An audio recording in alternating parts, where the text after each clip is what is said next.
Mommy. I heard my daughter's voice filled with surprise and panic. Desperately, I tried to cling to my fading consciousness, but it was no use. I fainted right in front of her. When I came to, I was in a hospital bed, having been rushed to the ER. My daughter was there, clutching my hand tightly, refusing to let go. I must have given her quite a scare. Filled with guilt, I was about to apologize when she spoke first. Mommy, the baby in your tummy says they don't want to be erased by Daddy. At her mysterious words, I held my breath in surprise. My name is Linda Williams. I'm a 27-year-old homemaker living with my husband, Mark, who is 2 years my senior, and our 4-year-old daughter, Sarah. I used to work as a sports trainer until recently when I had to quit. The reason? I'm expecting our second child.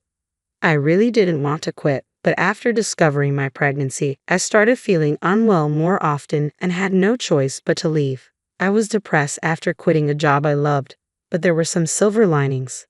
Mark, who hadn't been very helpful with housework or childcare before, started taking the initiative for my sake. Despite my worries about my health, I was glad to see him changing. At that time, I thought everything would be okay. Mommy, wake up, it's morning. I woke up to Sarah's innocent voice. It was 7 a.m., and the school bus for her daycare arrived at 7:30. I jumped up in a hurry. Shoot, Sarah, we need to get ready quickly. What's wrong, Mommy? We overslept. If we don't hurry, the bus will be here. While rushing around, brushing Sarah's hair, and leaving the room, I realized I hadn't seen Mark anywhere. He usually left around 7:15 a.m., so he should still be home. Maybe he's downstairs having breakfast. A little annoyed that he didn't check on us, I headed for the stairs. That's when it happened. I slipped and felt the momentary sensation of being thrown into the air. Instinctively, I reached out for the handrail and managed to grab onto it, preventing myself from tumbling down the stairs. That was close, I thought, putting my hand on my stomach. Thankfully, I hadn't hit it, and it didn't hurt. Just as I breathed a sigh of relief, Sarah, looking pale, rushed over. Mommy, are you okay? I'm fine, honey. Sorry for scaring you. Regaining my footing, I embraced Sarah. Just then, Mark, who must have noticed the commotion, rushed over from downstairs. What happened? I slipped and almost fell down the stairs. Whoa, be careful. I'm sorry, but it was like the floor was slippery. And the floor seems cleaner than usual. I hadn't noticed until now, but the wooden floor in the hallway was sparkling as if someone had polished it. Then Mark, in a flustered manner, said, Oh right, I waxed the floor last night. Wax? Why would you do that all of a sudden? I noticed it while cleaning and got a little too excited. I'm sorry. I see, I replied, surprised at the idea of him waxing the floor, something he had never done before. But he had been doing a lot of housework recently, so perhaps he had started noticing the little things. Once men start paying attention to details, they just can't stop, can they? Even though I found it a bit strange, I decided not to worry about it. A few days later, on a Sunday, Mark had to go to work, so I decided to take Sarah to the park, just the two of us.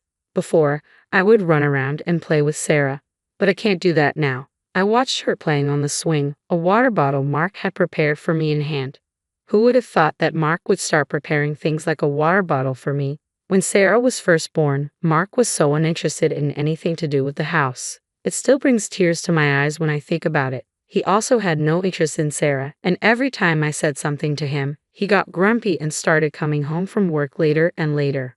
The fact that he now prepares a bottle of water for me is still a shock, but I can't hide how happy it makes me. Thinking about this and feeling a bit thirsty, I decided to take a sip of the tea Mark had prepared for me. Then suddenly, Mommy? Sarah's voice cut through my thoughts. After drinking about a quarter of the bottle, I suddenly felt dizzy and began to feel unstable on my feet. I grabbed onto the fence of the swing for support, but even then, I could feel my strength fading, and it became increasingly difficult to stand. Mommy, what's wrong? I tried to respond, but my voice was weak. Mommy, hearing Sarah's surprised and worried voice, I felt a wave of guilt and fear wash over me. I desperately tried to hold on to my fading consciousness. If I faint here, I'll leave Sarah alone. Despite this thought, I fell to the ground, instinctively protecting my stomach. When I came to, the first thing I saw was a stark white ceiling. For a moment, I couldn't understand where I was, but then the smell of disinfectant and the sight of a nurse approaching brought clarity. Are you all right? she asked, and I realized I was in a hospital.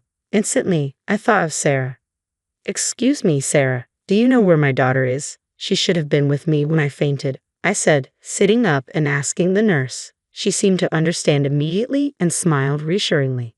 She came to the hospital in the ambulance with you. She should be with your husband now. My husband? Yes, he left work early to come here. He arrived a little while ago. He's such a caring husband, the nurse said before leaving the room to call them. Feeling relieved that Sarah was not alone, my head started to spin again, and I collapsed back onto the bed. Why did this happen when there were no issues during my previous prenatal checkups? Was it because I moved around too much, or did I eat something bad? As these thoughts swirled in my mind, I suddenly remembered the tea from the water bottle I drank just before fainting. Come to think of it, that tea. Just as I considered this, the door opened and the nurse returned with the doctor, Mark, and Sarah. Mommy. Sarah, I'm glad. I'm sorry for leaving you alone, I said, reaching out to embrace her. I'm okay, but what about you, Mommy? Are you okay? Sarah asked, her voice filled with concern. Yeah, I'm all right now, I replied, patting her head gently. The doctor smiled at me. In the end, it was decided that I would be hospitalized for 2 or 3 days. After a thorough examination by the doctor and nurse, they left the room. I'll go buy a drink, Mark said. Then he too left, leaving just Sarah and me in the hospital room. Sarah seemed a bit restless, as if she wanted to say something. What's up, Sarah? I asked. Mommy, can you keep a secret from Daddy? She asked. Huh? Okay, but why? I replied, curious. Although I wondered why she was asking, I nodded in agreement. Sarah brought her face closer to mine, wearing a serious expression. The baby is saying they don't want to get erased by Daddy, she whispered. Huh? I was momentarily speechless, unable to understand what Sarah was saying. She pursed her lips in dissatisfaction and spoke a little louder. The baby is saying Daddy's being mean and the tea in the water bottle. At these words, I was taken aback. I too had sensed an unusual bitterness in the tea from the water bottle. At the time, I thought maybe Mark had bought a different type of tea than usual and didn't give it much thought. But now, considering the dizziness I felt just after drinking it, I started to wonder if there was a connection to my fainting. What does she mean by the baby is saying? Just as I was about to ask Sarah more questions, Mark came back into the room. Hey Sarah, I'm sorry I'm late, the cafeteria was crowded. I swallowed my words in surprise, and Sarah seemed uncomfortable, burying her face in the bed. Mark looked at her with a puzzled expression. Something happened? Nah, it's nothing, I replied, trying to sound casual. Well, whatever. I'm going home for today, Mark said. I have to work tomorrow, so just rest up, okay? Mark said as he took Sarah's hand and left. My daughter showed a momentary reluctance to leave. Let's go home with Daddy today. Mommy is staying at the hospital. Okay, Sarah replied, following him without saying anything more. I couldn't help but feel uneasy about her. Was Sarah really okay? I was worried, but there was nothing I could do at the moment. I needed to focus on getting discharged as soon as possible, so I crawled into bed. However, I couldn't fall asleep easily. Sarah's puzzling words kept running through my mind. 3 days later, I was finally allowed to be discharged. Since Mark was working, my friend Kimberly came to pick me up. Kimberly was a friend from the gym where I used to work. She had been looking after me since I quit due to my health condition. I was shocked to hear you have fainted, but you seem to be doing much better than I thought. I've been sleeping so well in the hospital that I feel much better, I replied. I'm glad. I was worried because you're pregnant, Kimberly said as we drove home. While having this conversation, I felt a bit uneasy inside.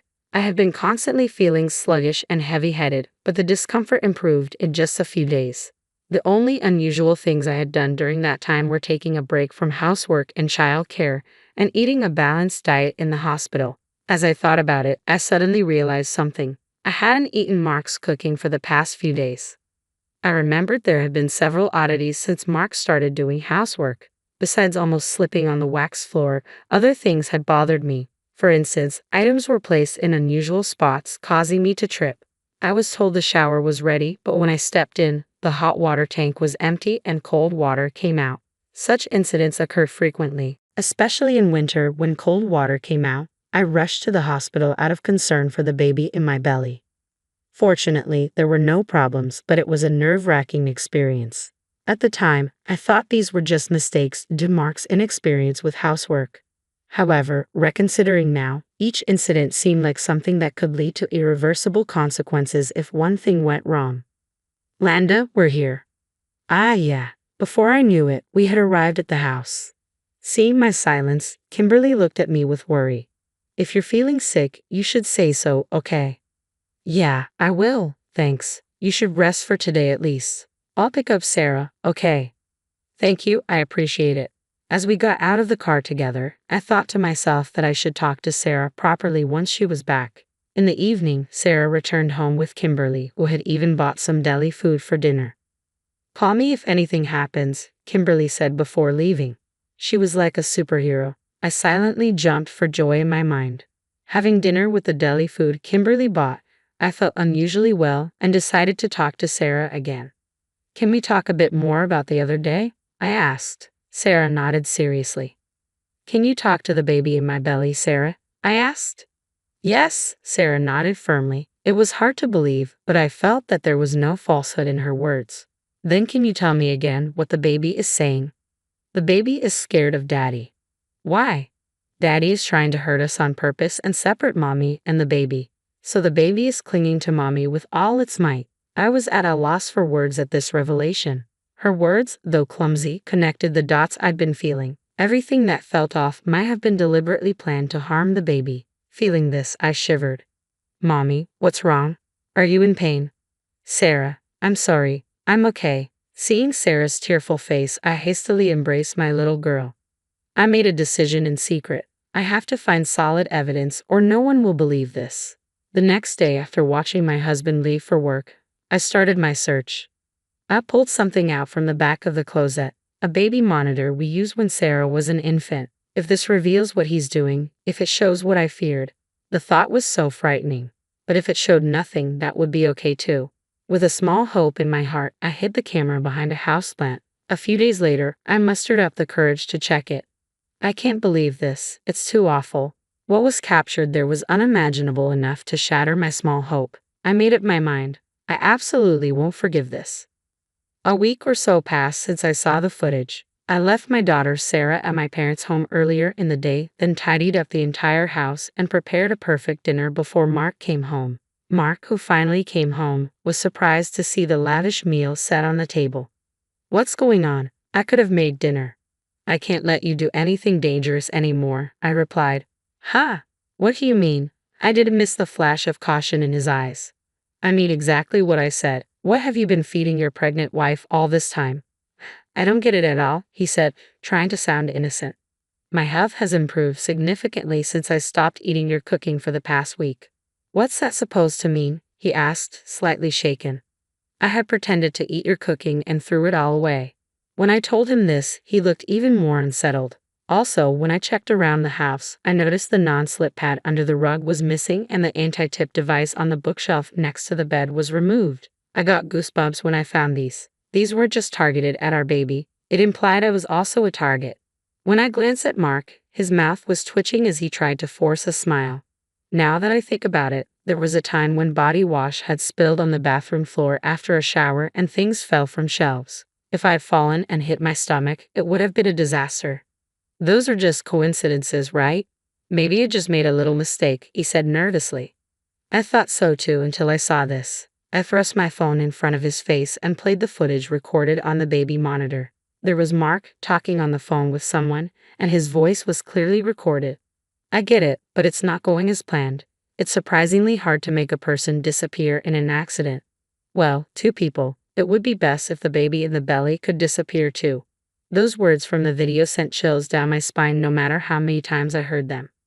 Watching Mark, I saw he was trembling slightly, unable to hide his fear. Despite being wary, I continued to speak. The person on the phone is a woman, isn't it? Once I'm gone, you're planning all these things with her, things too disgusting to even mention. You're spying on me like this. I'll sue you. How dare you? Do you even understand what you've done? Mark shouted. Just shut up. Just shut up. No longer able to find excuses, Mark's face turned bright red as he lost control and lashed out at me. Instinctively, I hunched over to protect my stomach.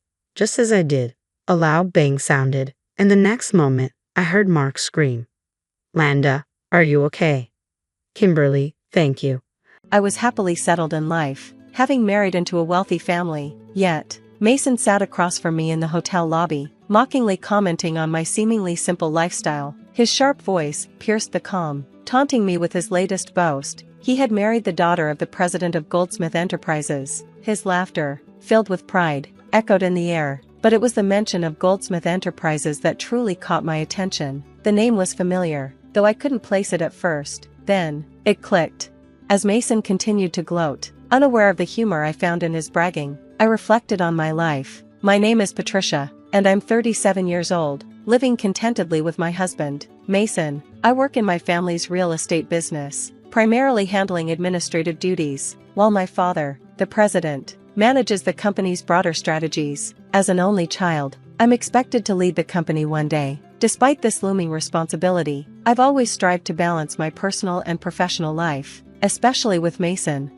Mason, who graduated high school and works at a moving company, has a physically demanding job I deeply respect. To avoid making him feel inadequate, I seldom mention my university degree or my anticipated future as company president. We met through a mutual friend during college after Mason's company helped her move. Initially, he was interested in her, but after she turned him down, we started to get to know each other. His laid-back demeanor complemented my meticulous nature, and our relationship blossomed. We married in our late 20s after a brief courtship, and his parents warmly embraced me, making my transition into his family seamless.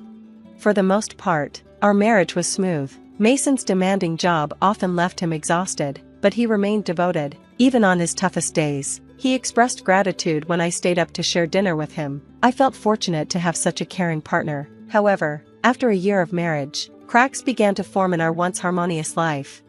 One night, as we prepared for bed, Mason unexpectedly brought up the topic of children. His tone, tinged with irritation, caught me off guard. While I also wanted children, I believed it would happen naturally with time. It's only been a year, there's no rush, I reassured him. Despite my calm, Mason grew assertive, quoting statistics about the likelihood of conceiving within a year. The figure he mentioned seemed high, but I suggested a practical solution. If you're concerned, maybe we should both get tested, I said, hoping to address any issues together.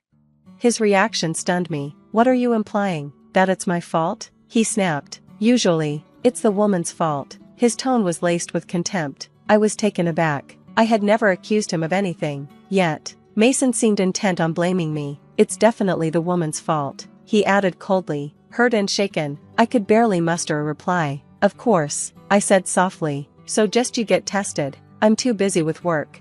His response was equally harsh. I have a job too. You know, you're just coasting along in your dad's company. His words stung. While my role involved administrative tasks, I was actively learning from my father, preparing to lead the business. That night, any attempt at discussion was futile, and we fell asleep turned away from each other, a heavy silence lingering between us.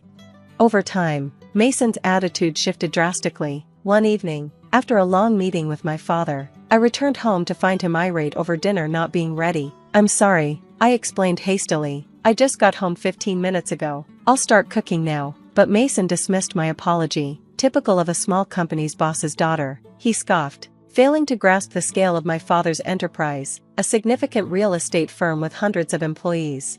His bitterness cast a shadow over our daily lives. That night, as I rushed to the kitchen, I suggested he relax with a drink while I cooked. Alcohol, though a temporary balm, had become a troubling staple in maintaining peace. It pained me to see our relationship reduced to this. The next morning, his cold demeanor persisted as he left for work, his parting words sharp, "Make sure dinner's ready." When I got home, I exhaled deeply, my mind focused on the day ahead. I had taken the day off to visit the gynecologist for fertility testing, something Mason had insisted on, though he refused to participate himself. It was frustrating to face this alone, but complaining wouldn't change anything. If the problem lay with me, I was determined to start treatment immediately. Time was precious, fertility declines with age, and I wanted to address any issues without delay. The clinic was crowded, and I waited an hour before my examination. After a series of tests, the doctor explained that the results would be ready at my next appointment. The possibility that I might be the source of our fertility struggles was daunting, but I resolved to take whatever steps were necessary. When Mason came home that evening, I told him, I went for the fertility test today. His response was as cutting as it was dismissive. Figures if the problem's with you. It's good you're getting tested. Let me know the results. His assumption that I was solely to blame was hurtful, yet I held back my frustration, unwilling to escalate the tension. 6 years passed, and I turned 37. Our attempts to have a child remained unsuccessful, and Mason seemed to have resigned himself to the idea of never becoming a father. His late nights became more frequent, and sometimes he didn't come home at all. When he did, he would casually explain that he'd been out drinking and singing karaoke until dawn. His behavior resembled that of a carefree college student rather than a committed husband, and it was increasingly infuriating. Meanwhile, my career demands grew, and I had to push the dream of starting a family aside. But Mason's actions were becoming intolerable. His disregard for our marriage was painfully evident. One day, on his day off, Mason left the house, but forgot his smartphone in the living room. I picked it up to place it in our bedroom, but it rang just then. The caller ID displayed a name, Diana. Assuming she was a colleague, I answered to let her know Mason had left his phone at home. "Hey, Mason, you're late. I've been waiting for 50 minutes, hurry up, or we'll miss the park opening. We haven't had a date in so long," a flirtatious voice said. I froze, stunned. The mention of a date sent my heart racing. This woman wasn't just a colleague, she was someone Mason was seeing romantically. My hands trembled as I hung up the phone, disbelief and anger coursing through me. While I had been dealing with the weight of potential infertility, Mason had been carelessly engaging in an affair. His recent distance and indifference now made perfect, painful sense. Still holding his phone, I felt the urge to confirm my suspicions. Unlocking it using his birthdate, I scrolled through his call history and messages. The evidence was undeniable. His exchanges with Diana were full of affectionate and intimate words that turned my stomach. I meticulously documented everything, taking photos of the messages and call logs with my phone. Then, I placed his device back in its usual spot, acting as though nothing had changed.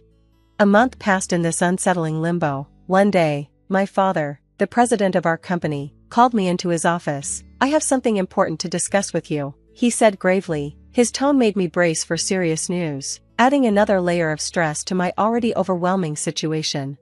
That evening, Mason, perhaps sensing the inevitable, suggested we consider separating. His timing couldn't have been more convenient. I had already been preparing to address his infidelity and initiate a divorce. "Yes, let's divorce," I agreed quickly. Mason seemed taken aback by my readiness, perhaps expecting resistance. His relief, likely fueled by thoughts of a future with Diana, stung deeply.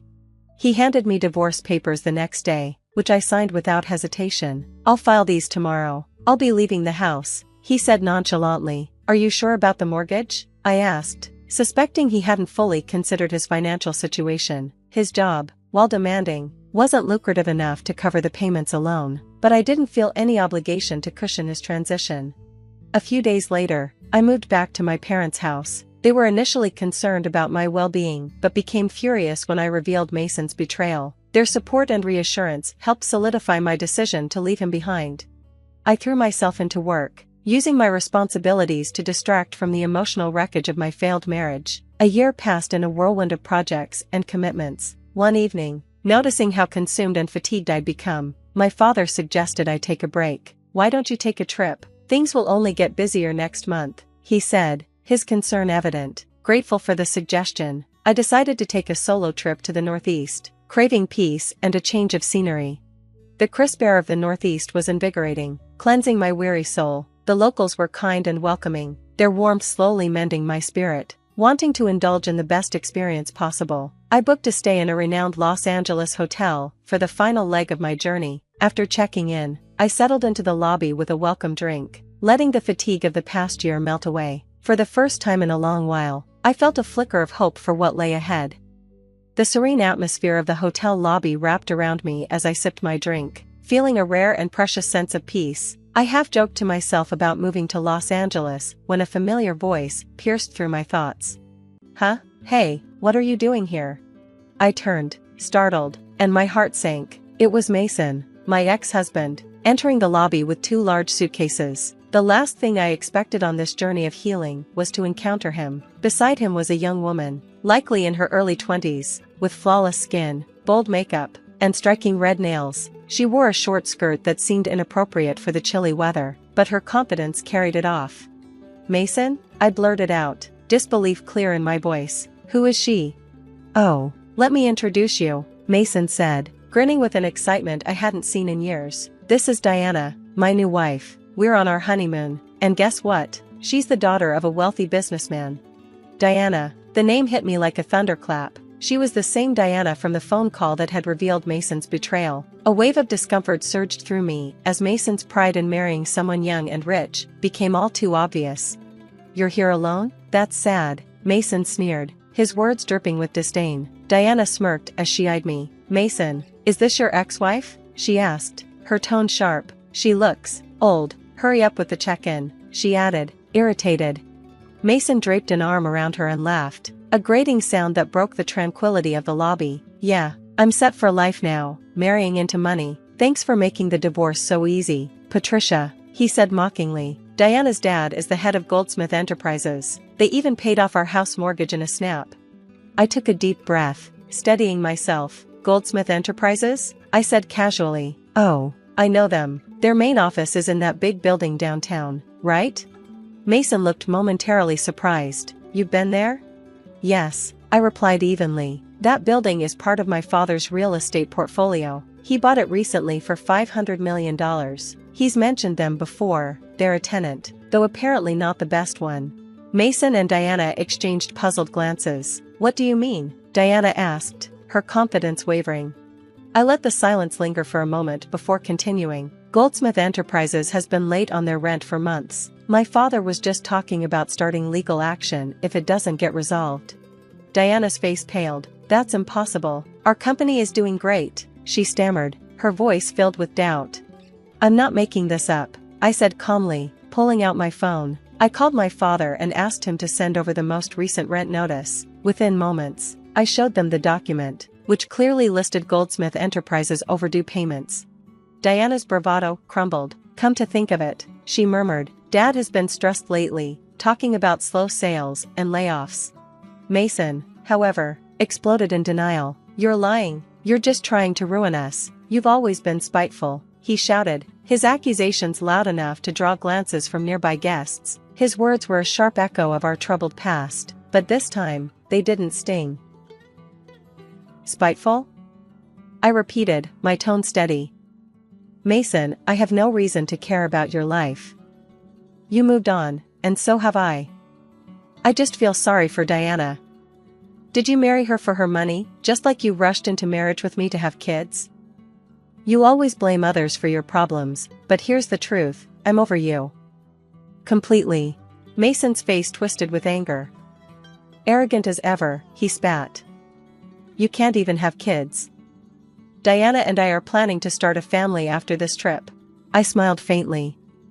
"Oh, I didn't mention it, did I? I'm 5 months pregnant." His jaw dropped. "I remarried," I continued. "My husband supports me in every way you never could. And for the record, Mason, I had no fertility issues. The clinic confirmed it years ago. If you're wondering why you and Diana haven't conceived, maybe you should take a hard look at yourself." The color drained from Mason's face. "Does that mean I'm—" his voice faltered. Diana's scorn flared. "You're infertile? Why didn't you tell me?" she snapped. Feeling no need to linger, I delivered my final words. "Please settle the overdue rent soon, or we'll pursue legal action. Goodbye, Mason." As I walked away, their voices rose in an argument behind me. Back in my room, I felt a deep sense of closure.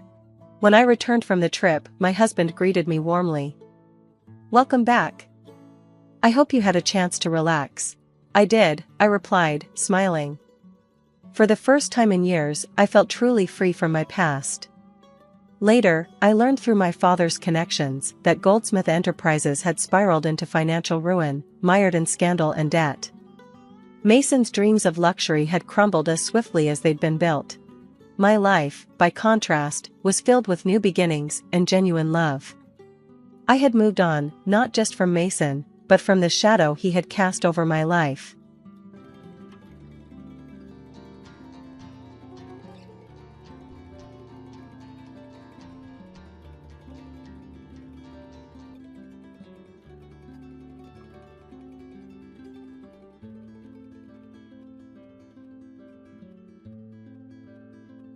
So there's this moment where Jessica suddenly realizes something about her sister. She thinks her sister is kind of sad and unlucky, and then she gets this idea. What's the idea? Well, just wait and see. Jessica, wearing a fancy wedding dress, starts talking to everyone around. She even grabs a microphone. Then she says loudly to all the guests, "Does anyone want to marry my sister? She's not super smart, and she's getting older, you know?" After saying this, Jessica's sister gives her a sneaky smile. But she doesn't realize how rude Jessica's words are. The room suddenly feels weird, and people start whispering. Some of them look at Jessica with disapproval. But Jessica doesn't notice any of this. She grabs the microphone again and tells her sister, "Come on, you have to make yourself sound better. There are lots of good-looking doctors here. Don't you get what you've done wrong?" Suddenly, something big happened. A woman named Emily Nichols, who's 29 years old and works a regular job, spoke up. She's not particularly striking in looks, just ordinary. But she has one interesting thing about her. She became a lawyer after finishing middle school. Emily has a sister named Jessica, who's 2 years younger. Jessica is pretty and outgoing, so their family always favored her. Emily, unlike Jessica, isn't noticed much. She's just average in looks and style. Plus, she's not very charming, so she didn't get much love from her family or relatives. At home, she felt ignored and often got treated coldly. She couldn't compete with Jessica's natural charm, which got all the attention from their parents. Instead of love, Emily got harsh treatment. I tried really hard in school, hoping my family would notice me even just a little bit. But no matter how well I did, I could never beat my sister. Eventually, I got tired of trying so hard to be loved by my family. I decided to focus on something else instead of seeking their affection. I threw myself into studying, telling myself I'd find my own value. Studying hard made me feel more sure of myself, and I started to see good results. I hoped that one day my parents would praise me for my academic achievements, so I kept studying late into the night during middle school. I always got the highest grades in my class and did better than everyone else in tests, but my parents never praised me. Instead, they seemed disappointed if I didn't get almost perfect scores in every subject. They'd say things like, "Being at the top isn't enough. You need to be perfect in everything." Even if I got a 95% in a tough test, they'd still say it wasn't good enough. My mom's voice was like ice, sharp and cold. She always had something to say about my grades, making excuses feel useless. "Are you trying to show off these less than perfect grades?" she'd say, making me feel small. All I could do was mumble an apology. "Yes, I'm sorry," I'd say quietly. No matter how hard I tried, my grades never seemed good enough for my parents. They never appreciated my efforts. If I didn't get a perfect score, they'd scold me. But what hurt more than their coldness was when my sister Jessica said seemingly innocent things. "Oh, are you getting in trouble again?" she'd say, barging into my room and smirking at my report card. Getting scolded even with good grades? That's sad. I get praise even for barely passing. Then she'd pretend to be concerned, saying, "I thought you were feeling down." But I guess I was wrong. "If you were really worried, you wouldn't talk to me like that." "That was my report card," I said. "See, that's your problem. You're always so standoffish. That's why Mom and Dad don't show you love. It's because of that," Jessica replied, her eyes cold and full of contempt. Even as she walked away, I could still feel her disdain. After she left, I heard her cheerful laughter with our parents from the living room. I should have been used to this by now, but I couldn't stop the sadness that welled up inside me. Tears streamed down my face. In my hand was my report card, now crumpled from my tight grip. I made a new resolve to stand on my own and escape this suffocating family environment. I decided that excelling in my studies and improving my abilities was the key to my freedom. From that moment on, I promised myself I would make it happen. I threw myself into my studies with even more determination than before. One day, as the autumn breeze blew through the classroom windows, my father made an unexpected announcement. "Emily, you will not go to high school. You need to start looking for a job immediately," he said coldly. I was shocked and didn't know what to say. "Why would you say that?" I asked, trying to hide my confusion. My father replied, "It's not worth investing more in you. If you want to go to high school, you'll have to pay for it yourself. If you can't do that, you'll have to give up." "But I'm still in middle school. I can't get a job that pays enough. How am I supposed to?" I tried to argue, but he wouldn't listen. Then you'll just have to accept it. Your mother and I have decided to focus our finances on Jessica. We can't afford to spend more on you, he said firmly. That's not fair. I screamed internally, but my father's decision was final. His harsh words seemed to drain all the color from my world, turning everything gray. My mother and sister watched me with unhidden smiles, clearly pleased. Now, I understand there were options to cover high school expenses, like finding schools with tuition waivers or scholarships. But back then, I didn't know about these options, and I felt devastated by the end of my educational path. From that day, my passion for learning faded quickly. The praise from my homeroom teacher, who admired my grades, felt empty. With no support for my education at home, my hopes of continuing my studies seemed impossible. After middle school, I started working at a local factory. I wasn't old enough to live on my own, so I worked hard until I turned 18. Most of my salary went to the household, and I saved the small amount I kept for myself. Those days were tough, like crawling through an endless tunnel. On my 18th birthday, I finally left that house. I left a single letter for my family and, with a firm decision in my heart, walked away from the home that was now just a memory. After I left, it was as if I never existed to my family. They didn't call or write. At first, living away from them was painful, and I felt very lonely. But over time, work kept me busy, and the loneliness faded. Living independently, the stress from home disappeared, and I felt a new sense of mental freedom. This peace of mind reignited my enthusiasm. I regained my love for learning and decided to start studying again. I began with the basics, reviewing diligently. The joy of learning filled my heart once more, and soon I was studying with ease. I moved on to high school textbooks and started reading extensively. During my reading journey, I became fascinated by books on law, which sparked a deep interest in the legal profession. Although I had only finished junior high, the idea of becoming a lawyer seemed far-fetched. But then I learned about the preliminary examination system, which opened up new possibilities for me. This system offered a chance for someone with my educational background to take the bar exam. Armed with this new information, I intensified my dedication to studying. I used every possible moment at home and during breaks at work to memorize legal terms. During lunch, I would eat while studying for the bar exam. My workplace was full of older colleagues, most around my parents' age. They noticed my efforts and came together to support me. At the age of 23, I passed the bar exam. After that, I left my long-term job at the factory and got a position at a top law firm. After about 4 years of training there, I opened my own law practice. Now, I am a legal consultant for a hospital and I feel content. Yet sometimes, I wonder how my parents would react if they knew I became a lawyer. I think about whether I would finally meet their expectations. Despite this, I have not shared anything with them. In my heart, I believe I will continue not to reach out to them. However, an unexpected reunion with my family came sooner than I anticipated. One evening after work, I came home to find a message on my phone from my younger sister Jessica saying she was getting married. Jessica is getting married, I murmured to myself. My sister, now 27, was engaged to a doctor. The notification said her wedding was next month, and they wanted me to attend. Despite the long period of estrangement from Jessica and my parents, I hesitated to meet them. But as a family member, I couldn't ignore the significant event. So I replied that I would attend. My sister quickly responded with the exact date and location of the ceremony. Her message ended with, "Don't forget the wedding gift," which made me smile wryly. It seemed Jessica was more interested in the gift than in wholeheartedly welcoming me. I decided to use the wedding as an opportunity to reunite with the family and then part ways again. On the day of Jessica's wedding, I, Donna, carefully chose a blue dress and headed to the venue.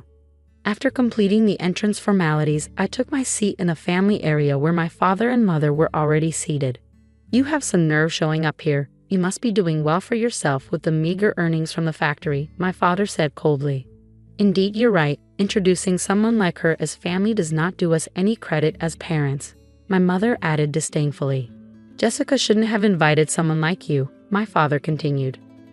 I told them exactly that, but they insisted on receiving the celebration money regardless, my mother said quietly, right in front of me. They continued their conversation without hesitation, ignoring my presence. This was my reality. I had a faint hope that sharing my side of the story might bridge the gap between my family and me, but it was quickly shattered. Both my father and mother avoided talking to me completely. In the silence, I glanced around the venue and noticed some familiar faces on the groom's side. Haven't I seen that person somewhere before? I wondered, feeling a sense of déjà vu. As I tried to remember, I looked up the groom's name, and my suspicion turned into certainty. The connection I had anticipated became clear, and I couldn't entirely hide my surprise. It felt like a twist of fate. However, I decided to keep my emotions in check and quietly participate in the ceremony. As the program proceeded, the bride and groom made a glamorous entrance, followed by his team. Guests offered warm words and entertaining performances, softening the atmosphere. Time passed, and the banquet gradually shifted to dinner and then to photo-taking sessions. Throughout this time, my parents got up without acknowledging my presence and moved towards the front where the bride and groom awaited. Jessica, like a magnet, clung close to them, smiling happily in each photograph taken. I pretended not to feel anything and focused silently on the meal in front of me. But unexpectedly, my sister Jessica approached me. She came closer with a smile, but her eyes had a spark of something more than excitement to see her sister after so many years. It seemed like she had an ulterior motive. "Big sis, it's been such a long time, hasn't it? Are you happy to spend time together like this?" she asked lightly. I nodded quietly, expressing my genuine thoughts. "Yes, the banquet food is really wonderful," I replied with a sarcastic smile. Jessica continued, "You can't get such luxurious food at the factory you work at, can you? You should be grateful for this opportunity." Something inside me felt like it was being torn apart, but I didn't show it on my face. Jessica's words grew sharper, cutting into me with a taunting edge. "Oh dear, did I upset you?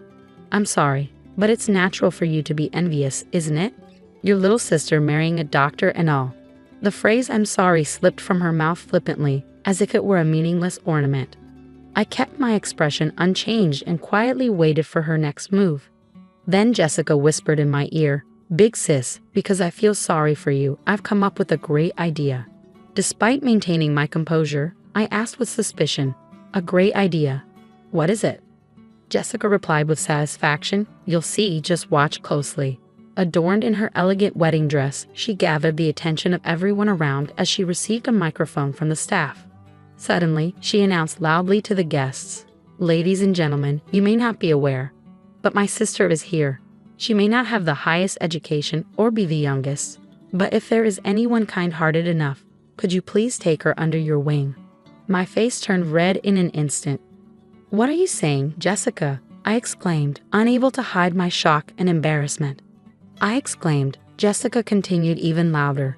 "Although she doesn't earn much and leads a modest life, is there someone here who can brighten my sister's future?" As everyone's attention focused on me, Jessica seemed to be relishing my confusion, sporting a smug smile. Then, something unbelievable happened. Jessica's disrespectful behavior escalated, and shockingly, even our usually gentle parents joined in. "Please treat her kindly." Their careless comment was the last straw for me. Rage surged inside me. How far will they go to satisfy their desire to ridicule someone? Especially at a moment of happiness? I couldn't believe it, but it was time for them to face reality. As the atmosphere in the venue shifted and murmurs grew, Jessica, unaware she was once again the center of attention, cheerfully took the microphone, calling out, "Emily, look, there are so many doctors gathered here. It's your chance." I remained silent, but my solemn gaze conveyed a strong will. "This is the end for you," I thought. Jessica, confused, could only respond with, "Heh." I approached her calmly, saying, "You'll understand soon just how terrible your actions have been." As Jessica tried to make an excuse, the groom suddenly raised his voice to address the venue. "Wait, please. Why are you leaving your seats?" His voice captivated everyone. Looking towards him, it was clear that all his colleagues from work were standing up, heading for the exit. Even as the groom tried to stop them, a dignified man who seemed to be the hospital director spoke to him firmly. "The recent remarks of the bride were so unpleasant that I'm in disbelief. I apologize, but we can no longer stay here. We will take our leave now." The groom rushed to stop the hospital director, offering to take responsibility for Jessica's words and actions. "Please wait. I admit her words were inappropriate. I'll speak to her directly and ensure she undergoes a serious change in awareness." However, the hospital director explained the seriousness of the situation and revealed information about me that the groom was unaware of. The problem isn't just that. Do you know what kind of person her sister is?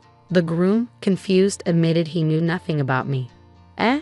No, I only met her sister for the first time today, and all I've heard was that she worked in a factory after graduating from middle school.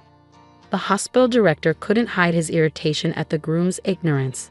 Don't be ridiculous. Her sister is a respected lawyer and also serves as the legal advisor to our hospital. The groom was shocked to learn this, indicating he had no idea I was the hospital's legal advisor. The lawyer is our hospital's advisor. Not only the groom but also my sister, parents, and other guests were left speechless. I was contracted as the legal advisor to that hospital, which was where my sister's future husband worked. The reason the groom looked familiar was because I had seen him several times at hospital events. Other guests likely realized this too when they saw me. My sister's inappropriate comments only made things worse, prompting the hospital director to openly express his outrage.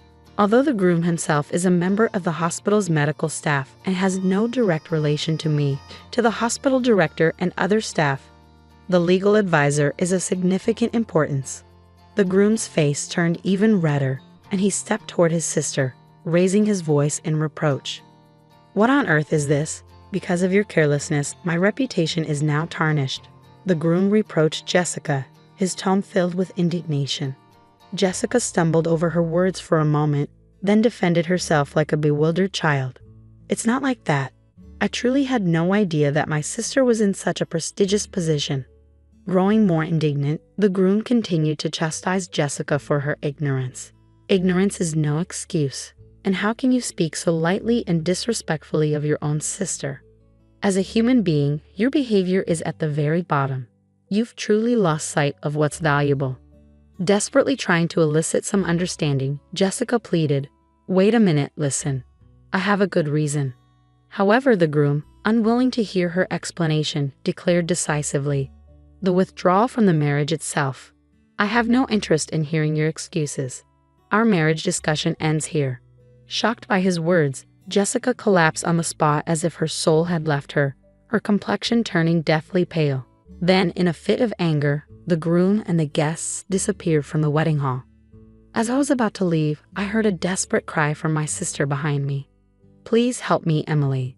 But I didn't let her cries sway me. Confronting her with a stern tone, I said, "Help you say? Why should I do such a thing for you?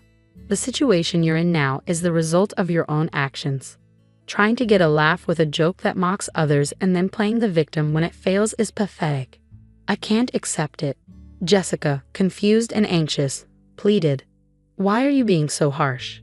If you had known about my success as a lawyer," I replied calmly but firmly, "why didn't you bother to contact me? In fact, I was planning to end our relationship after this wedding, but seeing your unfortunate end, I'm somewhat satisfied. You must be disappointed that your engagement to a doctor has been called off. Well, you better work hard to find your next prospect." With those words, I left the venue with dignity. From afar, I could hear the critical voices of my sister and parents. Everything went as expected, and my sister's marriage was no more. The parents, who had believed a secure future was guaranteed through my sister marrying a doctor, expressed their anger towards her for the first time. Amidst the chaos, my sister, always pampered, couldn't bear their anger and sought solace with a broken heart. But I turned a blind eye to her pleas, devoid of sympathy. I never answered her calls, despite her repeated attempts, and I cut off all contact with the family. I heard that my sister had quit her job, now unemployed, estranged from our parents, and spending her days isolated at home. As for me, I am enjoying a very satisfying life both professionally and personally, leading a peaceful existence without major problems. Although my relationship with my family has been rocky, I am grateful for the strong support I receive from colleagues and friends. This contented life isn't just luck, it's the result of years of self-improvement and hard work. There were challenging days, but overcoming each obstacle has brought me to where I am today. Reflecting on my past struggles and their impact on my growth, I aspire to continue living a fulfilling life at my own pace, setting achievable goals while minimizing stress.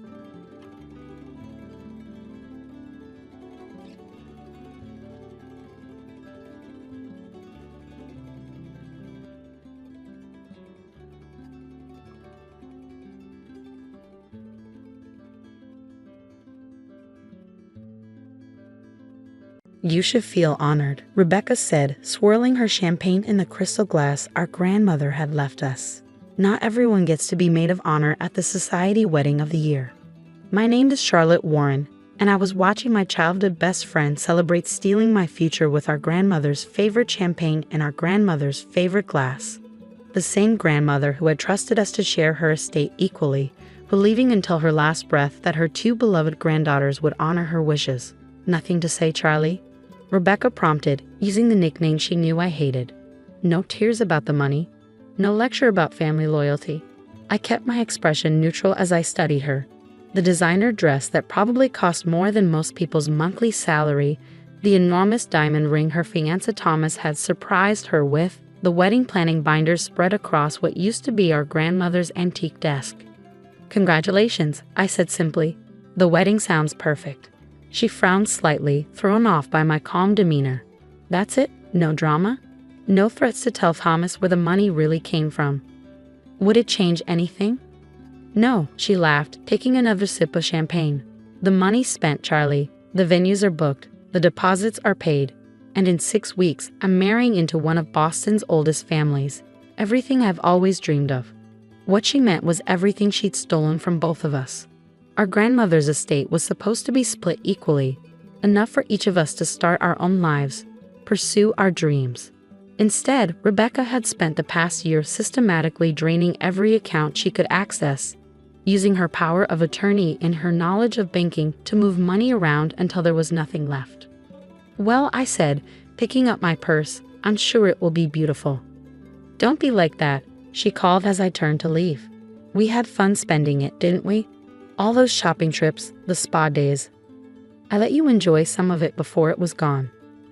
I paused at the door, thinking of all the times we'd played in this house as children. All the summers spent listening to our grandmother's stories, all the promises we'd made to each other. You're right, Rebecca. I did enjoy it. More than you know. As I walked out of our grandmother's house, Rebecca's house now, thanks to some creative manipulation of the will, I could hear her already on the phone, probably calling her wedding planner about some extravagant new detail she thought of. What she didn't know was that I'd discovered her deception 3 months ago, right after she'd started moving the larger sums.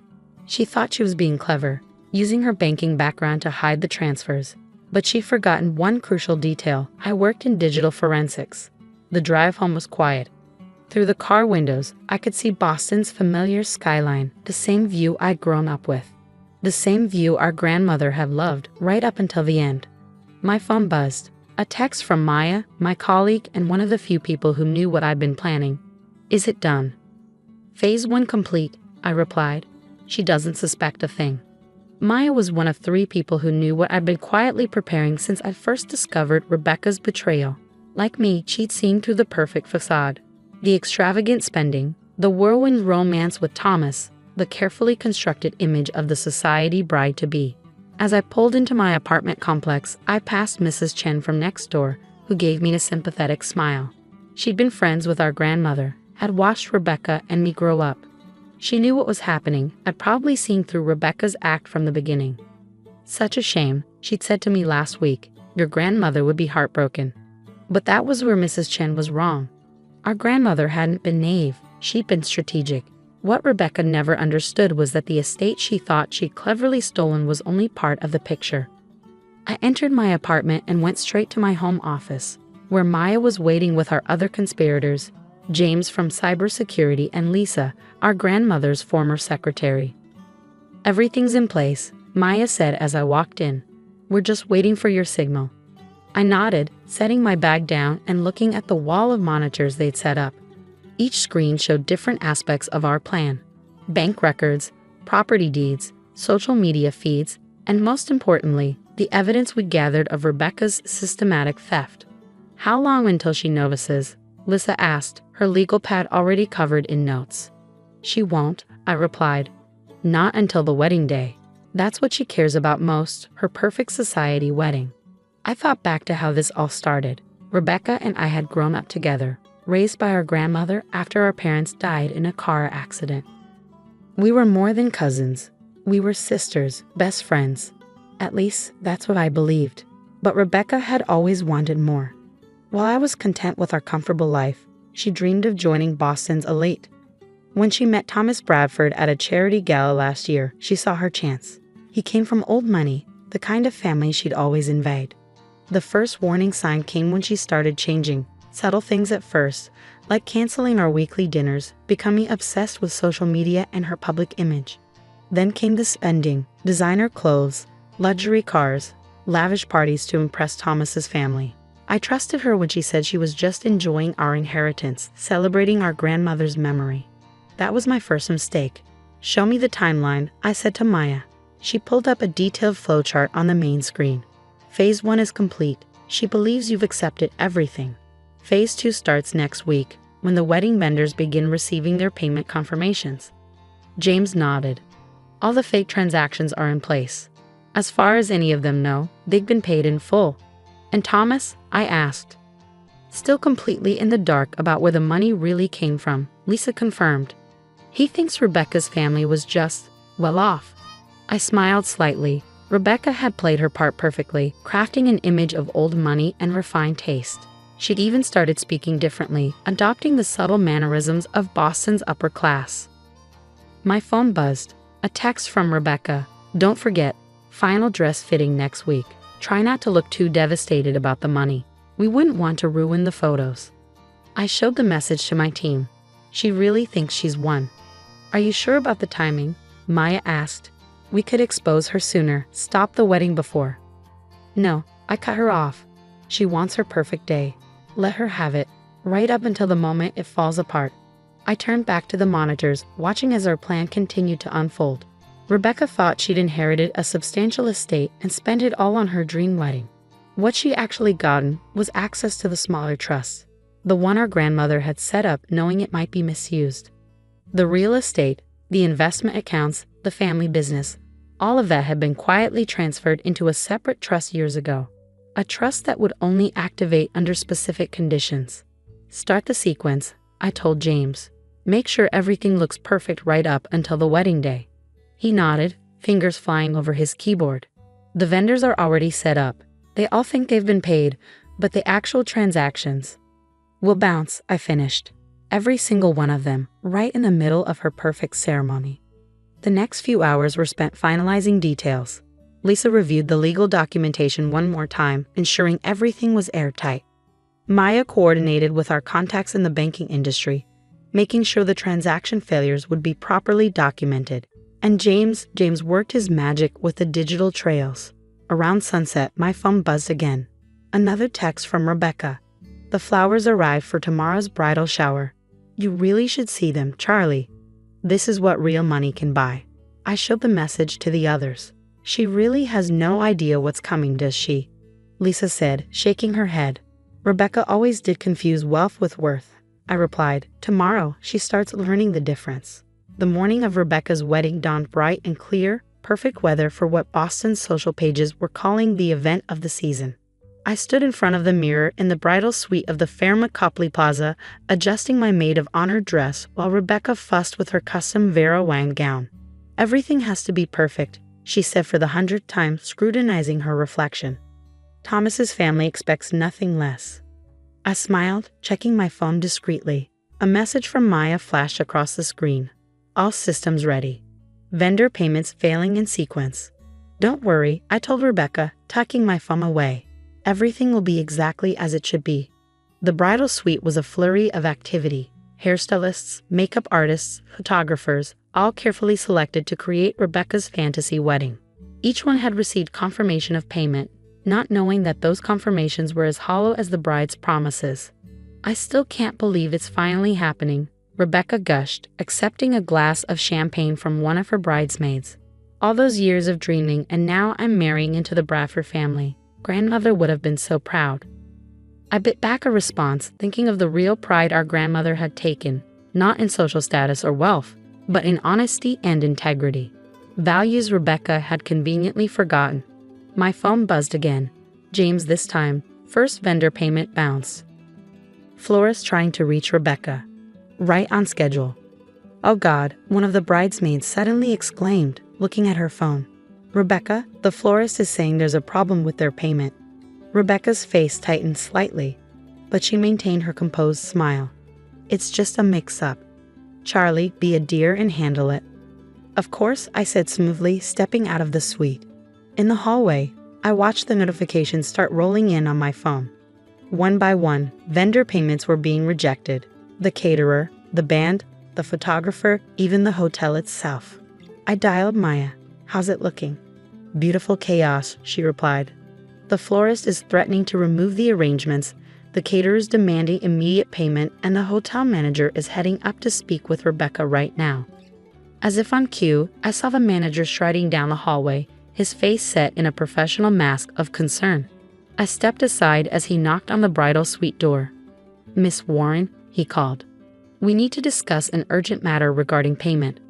The door flew open, revealing Rebecca in her wedding gown, her carefully applied makeup already showing signs of stress. What do you mean, payment?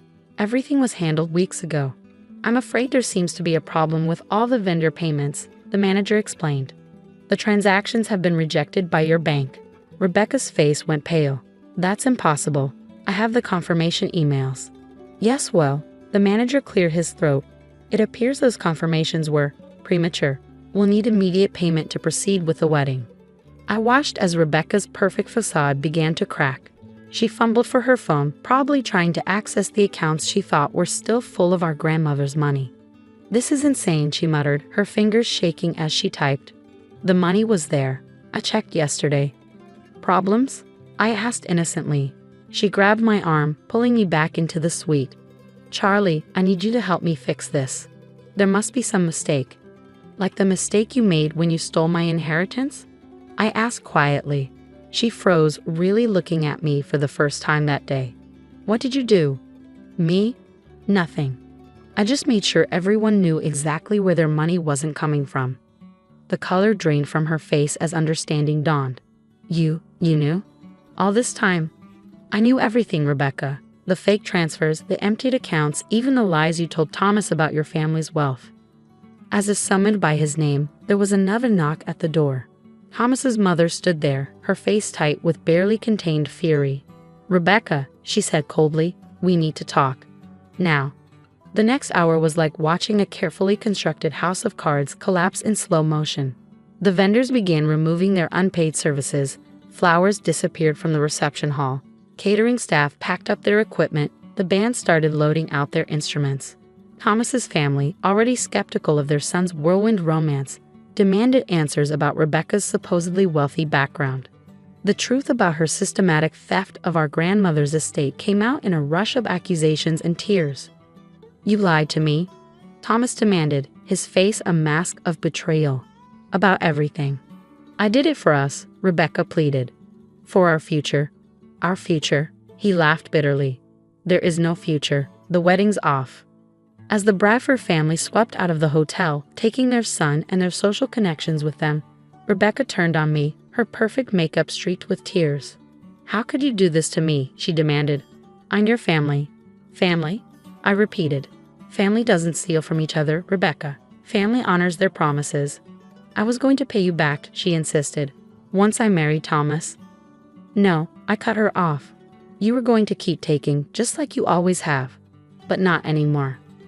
I pulled out an envelope, the real reason I'd let this charade continue so long.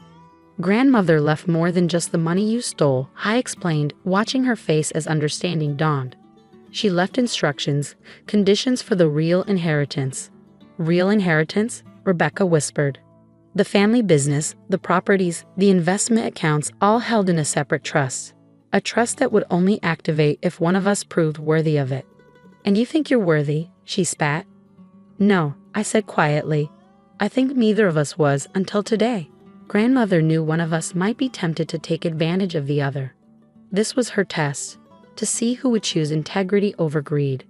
The implications of what she'd done, not just to me, but to her own future, finally seemed to hit Rebecca. She sank into a chair, her perfect wedding dress crumpling around her. What happens now? She asked, her voice small. Now? Now you start over. Without the stolen money, without the fake status, without the lies. Maybe then you'll remember what really matters. I left her there, surrounded by the ruins of her perfect day. Outside the hotel, Maya, James, and Lisa were waiting. Well, Maya asked. It's done, I replied. Everything exactly as grandmother planned. Lisa smiled sadly. She would be proud, not of the deception, but of the lesson. I nodded, thinking of all the summers spent listening to our grandmother's stories about integrity, about doing what's right even when it's hard. She had known this day might come, had prepared for it in her own way. The next few weeks were a blur of legal proceedings and media coverage. The story of the society wedding that wasn't made all the local papers. Rebecca's carefully constructed image crumbled as the truth about her theft came to light. She left Boston shortly after, unable to face the social humiliation. Last I heard, she was working at a bank in Seattle, starting over from scratch. The family business continued under my leadership, guided by the principles our grandmother had taught us. The real inheritance wasn't just the money or the properties, it was the understanding that true wealth comes from integrity, not deception. One afternoon, about a month after everything had settled, I sat in our grandmother's study, my study now, looking through old photo albums. Pictures of Rebecca and me as children, playing in this very room, unaware of the lessons life would teach us.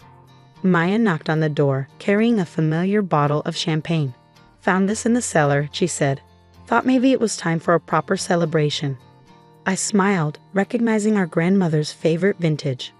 Why not? But this time, let's celebrate something real. As we shared the champagne, I thought about Rebecca, about the choices that had led us here. Part of me wished things could have been different, that she could have learned these lessons without such public consequences. But as I sat in our grandmother's chair, surrounded by the legacy she truly left us, I knew that sometimes the hardest lessons are the ones we need most. To grandmother, Maya proposed, raising her glass. No, I corrected her, to doing what's right, because in the end, that's the only inheritance that really matters.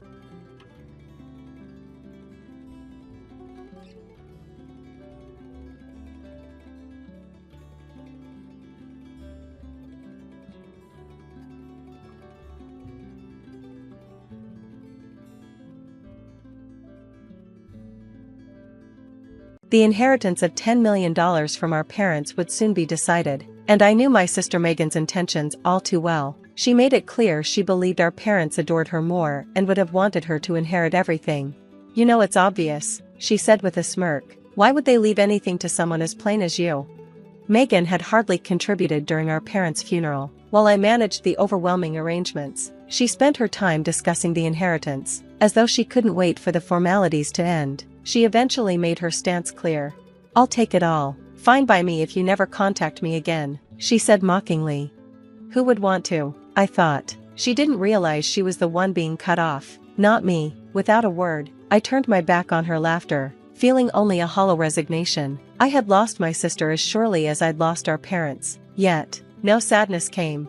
I am Hillary, a 35-year-old office worker. Both of our parents were entrepreneurs who built successful businesses, allowing my sister and me to graduate from private schools and universities. After finishing my studies, I joined a company where I've worked steadily ever since. Megan, on the other hand, never sought stability. She drifted through life, taking occasional part-time jobs without any concrete plans for her future.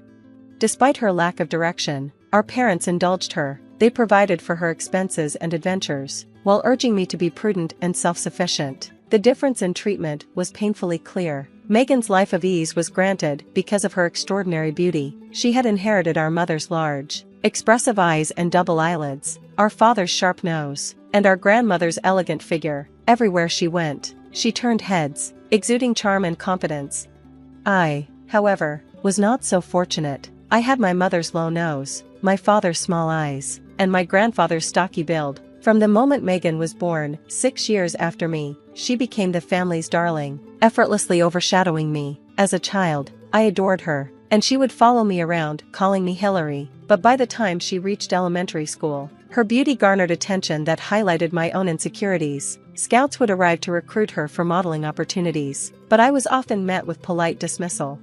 As I entered adolescence, Megan became aware of her advantages. By high school, she used them to torment me openly. She'd take my belongings, sometimes claiming them as her own, and stage melodramatic scenes to paint herself as the victim. Our parents always sided with her. Hillary, you're the older sister, they'd chide. Be patient with Megan, she's just teasing you. No amount of protest changed their perception. By the time I graduated university, I had had enough. I moved out and avoided home, taking holiday jobs to keep from returning. 4 years, I distanced myself from the family, rejecting their pleas to come back. Then, 3 years ago, everything changed. Our parents died in a sudden car accident, forcing Megan and me to confront each other after years of separation. At the funeral, she cried incessantly while I handled the arrangements, grieving quietly, but when the subject turned to inheritance, Megan's tears dried up, replaced by cold calculation. Our parents' estate, worth $10 million, was now the focus. It was no surprise when Megan began asserting her entitlement, but her attitude only confirmed one thing: I had no reason to stay tethered to her anymore. "I'm taking it all," Megan sneered. "After all, you're unattractive, and our parents loved me more. They'd want me to have everything." "Oh, do you need some money for plastic surgery?" "I don't want it," I replied calmly.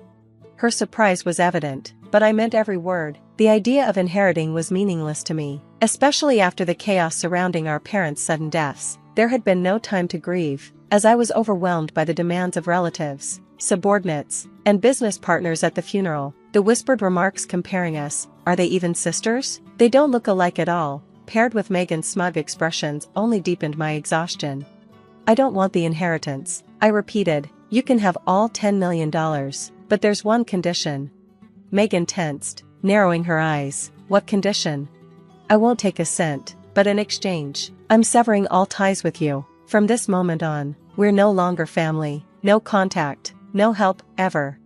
At first, she seemed stunned, but as the terms sank in, a smirk spread across her face. $10 million and cutting you off? Perfect. Why would I ever need someone as ugly as you? Just don't come crying to me later.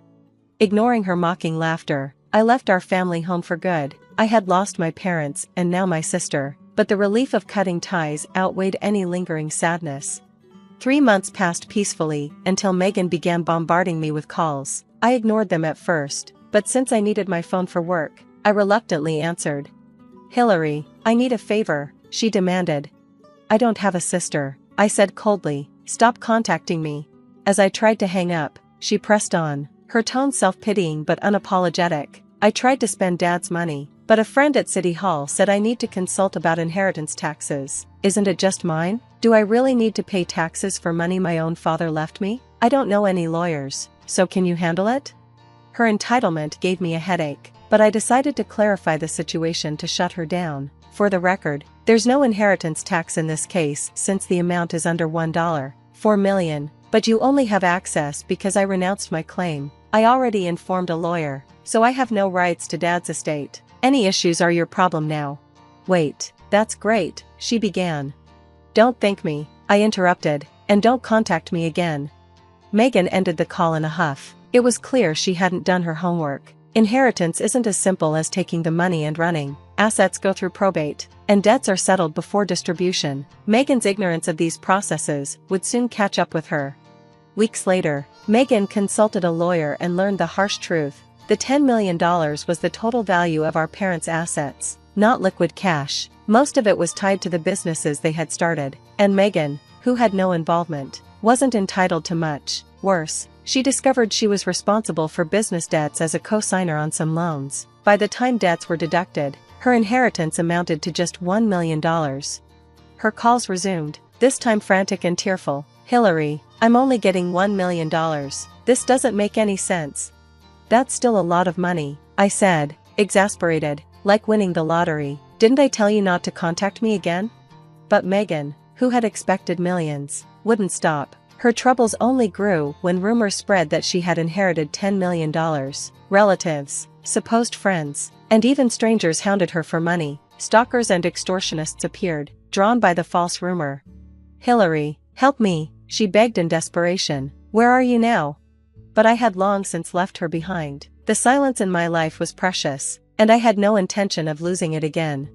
Megan's frantic screams filled my voicemail. "I'm suffering so much," she cried, her desperation palpable. Judging by her messages, she had visited my old apartment, unaware that I had terminated the lease and moved elsewhere. With no way to reach me, she resorted to relentless calls and voicemails. Eventually, she even went to the police. However, having boasted about inheriting $10 million and flaunting her newfound wealth by gifting designer bags. Her plight was seen as self-inflicted. Rumors of her inheritance had spread like wildfire, and the authorities, overwhelmed by her situation, advised her to move. Then, one day, her voicemails took on a cheery tone. "Hillary, I've met the man of my dreams. Peter, he doesn't know about the inheritance and truly loves me." I suspected a scam immediately. Sure enough, Peter, a man Megan met by chance, had proposed they move in together after learning about her savings. He convinced her that banks were risky and suggested she keep her money in a home safe instead. Megan, ignoring all advice, closed her account, converted her inheritance into cash, and stored it in the safe. The next day, the safe was empty, and Peter was gone. Her voicemails quickly turned chaotic again. "I was deceived. Peter was only after the money. My life is the worst. Hillary, why won't you help me?" Her messages grew angrier and more desperate. "It's because of your attitude that you're ugly," she screamed in one. Instead of learning from her mistakes, Megan continued blaming everyone but herself. As her funds dwindled, Megan had to leave her luxury apartment and move back into our old family home. There, she faced a new nightmare. Self-proclaimed relatives and so-called friends showed up daily, claiming she should share the house or let them live with her. Mentally exhausted and terrified, Megan left me voicemails twice a day, begging for help. Finally, I made up my mind to respond. "Hello," I said flatly, answering her call for the first time. Megan gasped, clearly shocked to hear my voice. "Hillary, help me, I hate this life. I want to live with you. Please, where should I go?" "No," I said firmly. "Do you remember our agreement? I gave up the inheritance on the condition that you'd never contact me again. How many times have you broken that promise?" "I'm sorry, I'm really sorry. Please come get me. I can't stand this anymore. Please help me." Megan's pleas grew more frantic, but I didn't budge. "No, the only reason I picked up was to tell you this is the last time. I'm changing my number. You won't be able to reach me again. Stop wasting your time and your money on call charges." "Hillary, please." I interrupted her. "You always lied to me and put me down, but now you've destroyed yourself. I'm finally free of you, and I'm happy. You should try to find a way to fix your life, too." Her screams echoed over the phone as I hung up for the last time. She may have been begging for forgiveness, but it no longer concerned me. I had fulfilled my end of the deal, renounced the inheritance, and kept my distance. Megan's ruin was her own doing. I turned off my phone, headed to a mobile shop, and changed my number. Since then, my life has flourished. I commute to work from a new, peaceful home, focus on improving my skills, and have rapidly advanced in my career. "You've changed," my boss remarked one day. "You're no longer weighed down by comparisons." At lunch, my colleagues noted, "You used to say things like, 'I'm just this' or 'I'm just that,' but not anymore. You seem brighter and more confident." For the first time, I've learned to value myself without comparing myself to others. I no longer have a family, but I found contentment and happiness on my own terms.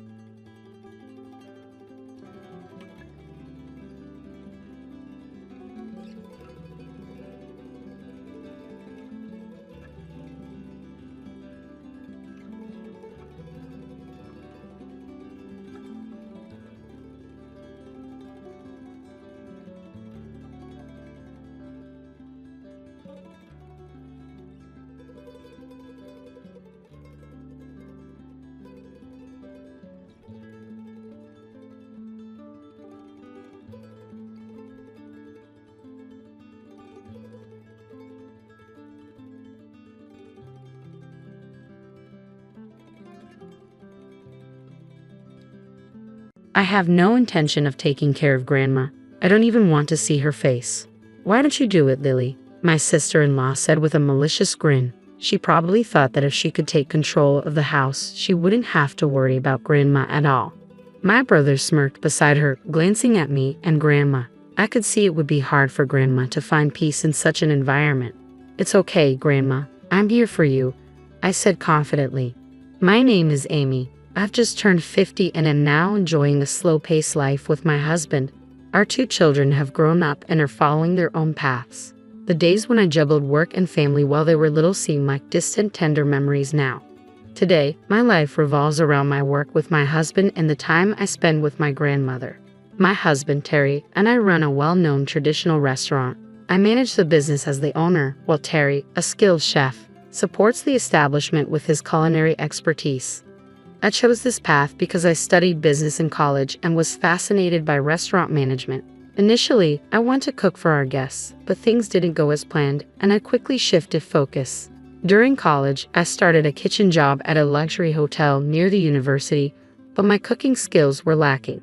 A senior coworker told me I couldn't even peel vegetables properly, so I was reassigned to serving. Although it was a blow, it's now a funny memory we laugh about. Whenever I faced challenges, I turned to my grandmother. She would listen quietly until I finished, then look me in the eye and say, "Amy, I know your dreams and hopes, but life isn't always a straight path. There are detours and bends, and each of these experiences helps you grow. Go at your own pace and stay strong." Her words were a comforting balm.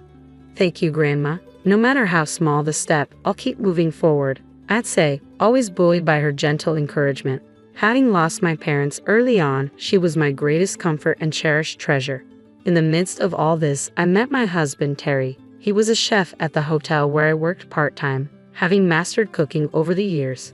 Knowing about my passion for cooking, he approached me and said, "I'm still learning myself, but I'll teach you everything I know if you're interested." I was thrilled and eagerly accepted.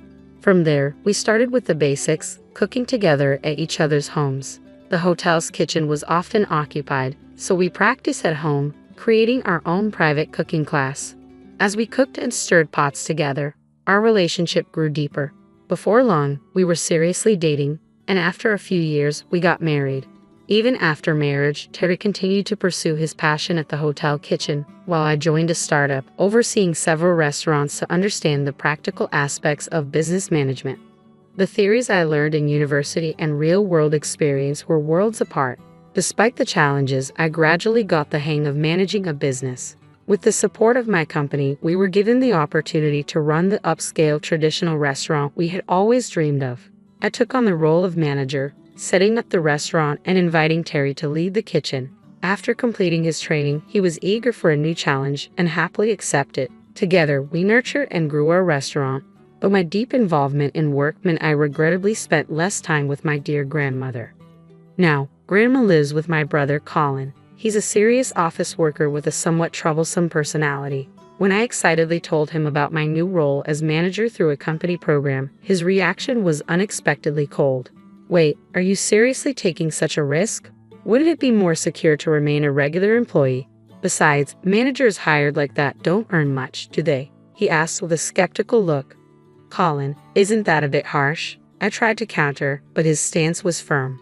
"Amy, listen closely. Stability is the most important thing. Why are you so intent on doing as you please? Not just you, but your husband too. Don't you realize how tough it is to run a business? What will you do if you fail?" His words left me taken aback. Sure, running a business might be hard, but we had the support of the company. It wasn't entirely on us. Then, with a somewhat malicious grin, my brother's wife, Lily, chimed in. "You two are quite daring, aren't you? But if things go south, don't come running to us for help." Her comment made me silently vow never to rely on them, no matter what.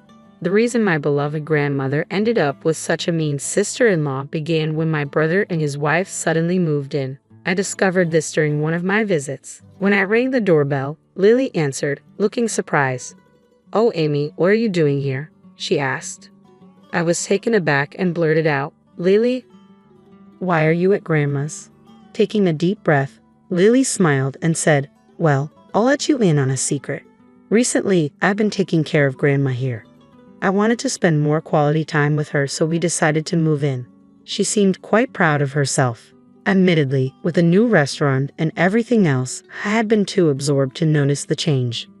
I had been extremely busy lately, which left me with less time for Grandma. With Lily spending more time at home, she had probably been looking out for her. "Thank you, Lily. It's really a big help," I said, though a pang of sadness hit me at the thought of missing time with my grandmother. When I dropped by Grandma's house, Lily often greeted me with a hint of sarcasm. "Oh, Amy, you're here again. Think Grandma's quite busy, you know. But then, this is Grandma's house," she remarked. I would respond with a smile, "Sorry, I just wanted to chat with Grandma." Visiting Grandma's house every weekend was my joy. She always welcomed me with a warm smile, But lately, I had noticed she wasn't her usual energetic self. I tried to brush it off as my imagination, but one day my fears became a reality. When I knocked on Grandma's door and received no answer, I gently opened it to find her collapse at the entrance. In shock, I rushed to her side, shouting, "Grandma, are you okay?" I immediately called an ambulance and she was taken to the hospital. I accompanied her, and before I knew it, night had fallen. After some time, a doctor called me in to discuss her condition. He began with the ominous words, "She doesn't have much time left." I was devastated and struggled to process the news, but I understood that Grandma was gravely ill. It turned out that this was her regular hospital, and the doctor explained that her condition was beyond surgical intervention. It was best for her to rest at home. While absorbing this news, I received word that Grandma had regained consciousness. I hurried to her room, where she greeted me with a weak smile. "Amy, I'm sorry for surprising you," she said, her voice faint but warm. Through my tears, I asked, "Why didn't you tell me earlier, Grandma?" She replied softly, "I didn't want to worry anyone." At that moment, I felt the profound depth of Grandma's strength and kindness. I decided to cherish the time we had left and spend more quality moments with Grandma. "How about we tell everyone about your illness?" I gently suggested to her. She seemed a bit surprised by the idea but agreed. I hoped my brother and his wife would appreciate the chance to be with Grandma in her remaining days. A few days later, Grandma was discharged from the hospital. However, this didn't signify improvement. She was sent home because there were no more treatment options available.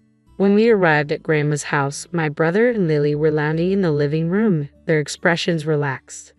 Lily, with a cheerful tone, remarked, "Where have you been? It's been so relaxing here while Grandma was away." My brother chuckled and added, "It's been refreshing to have some peace and quiet without Grandma's voice around." I was taken aback by their comments. One look at Grandma, and it was clear how serious her condition was. Trying to keep my emotions in check, I said, "Stop with the jokes. Grandma's condition is very serious. They can't treat her at the hospital anymore." Both my brother and Lily looked stunned. My brother, clearly in disbelief, asked, "You're joking, right?" Lily seemed to dismiss my words with indifference. Taking a deep breath, I told them firmly, "It's true. If you don't believe me, you can ask Grandma's primary doctor directly." With a frail voice, Grandma added, "Actually, I don't have much time left. There's not much I can do from now on." Lily's eyes widened in surprise. "Wait, I didn't sign up to be a caregiver. I'm just living here to save on rent. I can't handle such a huge responsibility," she said, her voice tinged with annoyance. I was incredulous at her words. Grandma's eyes filled with deep sadness as she whispered to herself, "So I'm a burden now." It was clear that Lily and my brother were only concerned with their own comfort, disregarding Grandma's feelings. Holding Grandma's hand, I comforted her. "It's okay, Grandma. I'm here for you. This is your house, and we should prioritize your well-being," I told Lily firmly, but she remained stubborn, showing no sign of changing her mind. "I'm sorry, Amy," Lily finally said, though it was clear she wasn't truly remorseful. I was taken aback by their attitudes. Grandma, wiping away her tears, apologized, and I felt a deep urge to protect her. Lily's gaze was filled with annoyance, as if dealing with us was a burden. "Can you just leave? Honestly, I get distracted with you guys around. Don't come asking for help later because I won't be inclined to assist," she said, her tone sharp. "Seriously, just thinking about Grandma gives me a headache." "Don't try to shift the responsibility onto us," my brother added, glancing at Grandma with evident irritation. It was clear that the inconvenience was on their side. Yet, as soon as they learned about Grandma's condition, their only thought was to get rid of her. Their attitude filled me with a heavy sadness. "We won't be speaking to Lily or you anymore. Our family relationship ends here. If anything happens later, don't rely on us," Grandma said, her voice trembling and her eyes misty. "I won't come to this house anymore. Goodbye." "Great, even if Amy gets into trouble somewhere, we won't be involved." My brother smirked. "If Amy is in trouble, it's none of our concern. Do your best with Grandma," Lily said with a dismissive wave. With that, Grandma and I left the house. I decided to take her to my place in a taxi and start a new chapter together. As the taxi door opened, Grandma's eyes widened in surprise. "Oh, what a magnificent house," she exclaimed, clearly impressed. Indeed, our home was larger and more glamorous than where Grandma had been living. "The company we work for is unique. In addition to our regular wages, we received bonuses based on the restaurant's revenue. This generous system was designed to motivate employees, providing us with a stable and comfortable lifestyle. As I was lost in thought, the front door opened gently to reveal Terry with a warm smile. "Welcome back. I've been waiting," he greeted cheerfully. I had texted Terry about Grandma's arrival, and he had thoughtfully prepared tea for us. After such a long time, Grandma was delighted to see Terry again, her face lighting up with a warm smile. I led her into the living room and served her some of the comforting tea. As she sipped it, she looked visibly relieved and took a deep breath, saying, "This place feels like somewhere I can comfortably spend my remaining days."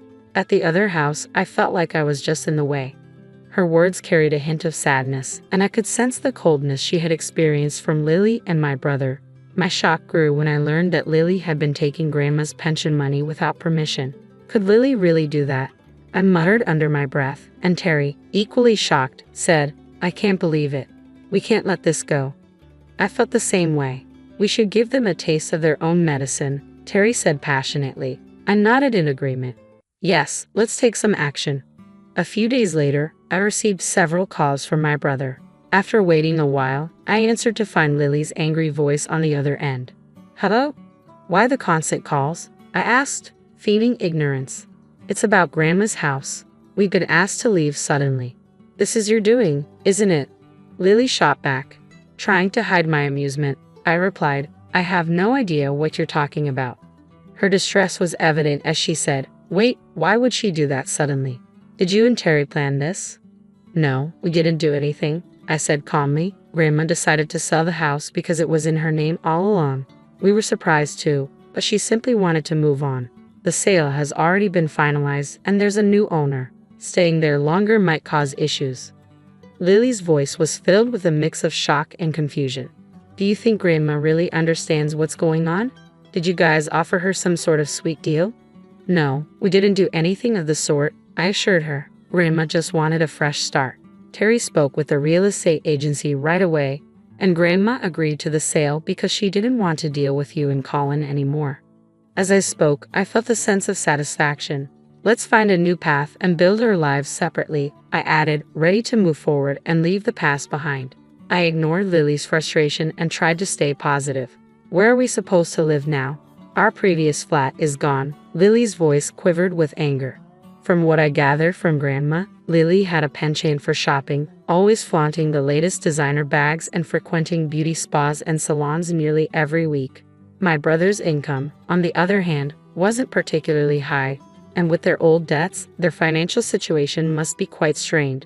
Despite their challenges, my brother seemed infatuated with Lily's beauty and probably indulged her every whim, which is why they had moved into Grandma's house to save on expenses. To be honest, I wasn't overly concerned about their situation, so I playfully suggested, "Why not try staying in a motel for a while?" "Oh, but it might be tough if you're short on money." Lily paused, then replied in surprise, "Why are you talking about our financial situation?" I didn't get any response from my brother at that moment. Later, Grandma took the phone and, smiling, said, "Actually, I told Amy everything. And by the way, Amy's house is really nice, spacious with the latest appliances and very comfortable. It's completely different from what you're used to." My brother seemed intrigued by Grandma's words. When he took the phone, he asked, "Why are you guys so rich? I thought you were struggling financially." "It might surprise you, but aside from our regular salaries, we also receive a substantial bonus. Roughly speaking, we probably earn about twice what you make in a month. Both of us work hard and live comfortably," I said with a hint of pride. He was silent for a moment, clearly taken aback. "Seriously?" "Yes," I confirmed. "You always said full-time employment is the best, but maybe you should broaden your horizons." We seem to be managing quite well with our approach. I advised them coolly, "You need to sort things out on your own without relying on us." Lily's sweet voice then surprised me with a request. "Hey Amy, could we visit your place, just your brother and me, even if it's just for a short while?"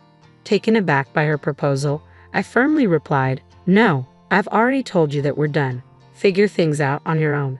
They tried calling me several times afterward, but I had nothing to discuss and chose not to answer. I decided they were no longer part of my life. Soon after, I received unexpected news. My brother and Lily had been arrested for shoplifting from a small store. From the police, I learned about Lily's enormous debts, which far exceeded what my brother's salary could cover. She had even been siphoning money from Grandma's pension. Debt collectors had gone to my brother's workplace, which forced him to leave his job. Their financial situation deteriorated rapidly, and they were reduced to stealing donuts and sandwiches to eat. The police informed me that, during their arrest, both my brother and Lily had pleaded with them to reach out to me. My brother said, "I know we've done wrong, but please help us." Lily tearfully begged, "Forgive our past mistakes and help us just this once." Despite their pleas, I couldn't easily forgive them. Their reckless spending and neglect of Grandma had led to serious consequences. I believe they were now facing the outcomes of their own decisions. Months have passed since then, but my feelings remain unchanged. Grandma is still lively and enjoys each day, which brings me comfort. I've taken time off work to spend quality moments with her, and I'm grateful that my company is supportive during times like these. Though Grandma occasionally feels unwell, we find joy in our walks through the garden and in our conversations about the flowers. These moments are precious to me. "Grandma, your birthday is coming up. Is there anything special you'd like to eat?" I asked with a smile. She replied, "I'd love a sandwich made by you." Although my cooking isn't exceptional, her kind request touched me deeply. I still have many places to show her, foods to taste together, and stories to share. I cherish every heartwarming moment with her and strive to make her smile as much as possible while she's feeling better.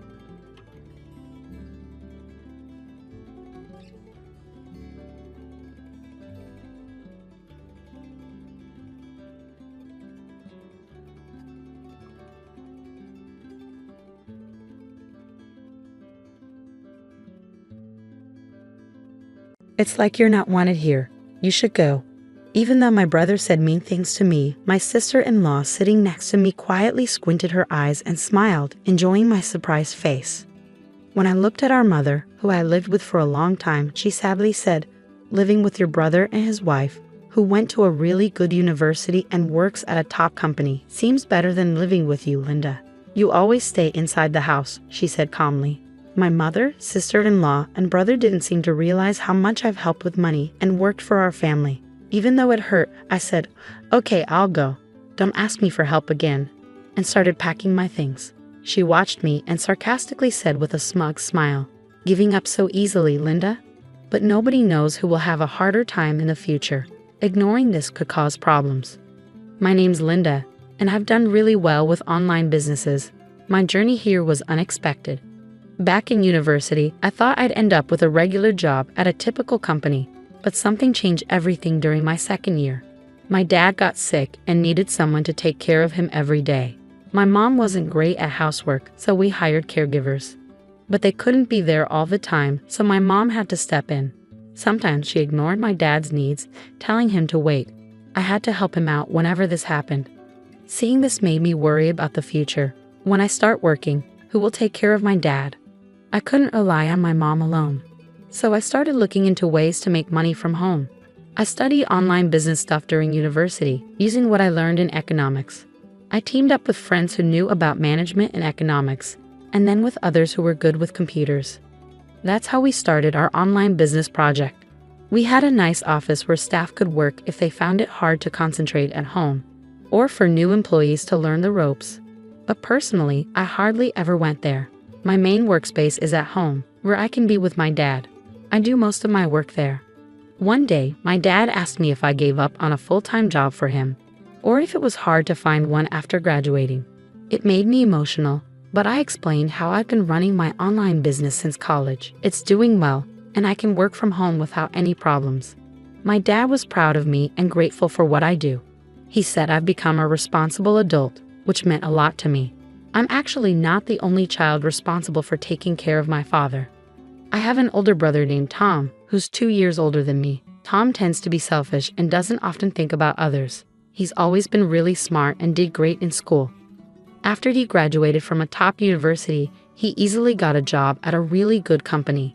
When we found out about his job, we were surprised but happy for him. We all tried to reach out to congratulate him, but his response wasn't what we expected. He said he was starting a new life in the city and didn't plan to come back home. He wanted us to believe he was doing well on his own. Then he hung up the phone abruptly. Since that day, we couldn't get in touch with Tom at all. He cut off all communication with us, ignoring our calls and messages. Even though our dad had supported him financially through college and living on his own, Tom never seemed grateful and distanced himself from us. Both my dad and I felt shocked and disappointed by his behavior. We started to wonder if our mom was secretly talking to Tom. But even with Dad's health getting worse and needing care every day, Tom's complete silence showed he didn't care about his responsibilities as part of the family. Then one day we got some unexpected news from Mom. Tom called me out of the blue. He said he's thinking of marrying someone and asked if we could give them a wedding gift. He wants $99,000. Mom told Dad and me about this, looking a bit worried because of our finances. Mom mostly stays home except for her part-time job 3 days a week. She usually spends her salary on lunch and shopping with friends, so she doesn't save much. I was surprised that Mom wanted to give Tom so much money, especially since we hadn't heard from him in a long time. Dad was first calm but then got really mad. Why should we give him all that money when he hasn't even talked to us since he left home? He was upset with Mom, who looked unhappy and glanced at me for support. Mom tried to explain, but think about it, Tom's getting married. I want him to have a good life and maybe even give us grandchildren. It's what parents want. Please understand, she said calmly. The main reason I didn't go for a regular job was because of Mom, so it hurt to hear her say those things. Dad was also upset with Mom. Linda stays home to take care of me because you didn't help enough. I've supported Tom a lot, but he's never thanked me. How can you ask for such a big gift for him? That day, there were loud arguments between Mom and Dad. I listened from the next room, worried about Dad's health. Mom always favored my brother and praised him. But she didn't understand why I stayed home to care for Dad. It made me really sad. After Mom left to go out for dinner, Dad said to me, "Linda, thank you for always being here for me." "It's okay, Dad. I've known for a long time that Mom favors Tom. I'm used to it. I know I've asked a lot of you. I wish I could do more to help you. Dad, you've done so much for me. You've supported my education and always encouraged me. If it wasn't for you, I might not have started my online business." My father's smile brought me some comfort, but I couldn't understand why Mom, who had such a caring father, acted so selfishly. And my brother, who hadn't talked to us for years, suddenly asking for a big wedding gift was hard to swallow. But the most shocking thing happened shortly after. One morning, I found my father wasn't moving. I called an ambulance, but it was too late. He had passed away. Many people came to his funeral to pay their respects, showing how loved he was. Normally, the wife would arrange the funeral, but Mom says she was too busy and left it all to me. She was always on her phone, seeming more concerned about that than about Dad's passing. I felt angry and unsupported. I focused on arranging the funeral to give Dad a proper send-off. Then something surprising happened. My brother showed up at the funeral with a woman in a flashy dress. He was dressed casually, which wasn't right for the occasion. Everyone was shocked, but Mom greeted him with a smile. "I'm glad you're here, Tom. Now your father's inheritance will be ours," Mom boldly stated. The atmosphere in the hall changed completely after Mom's sudden statement. Everyone was shocked and confused.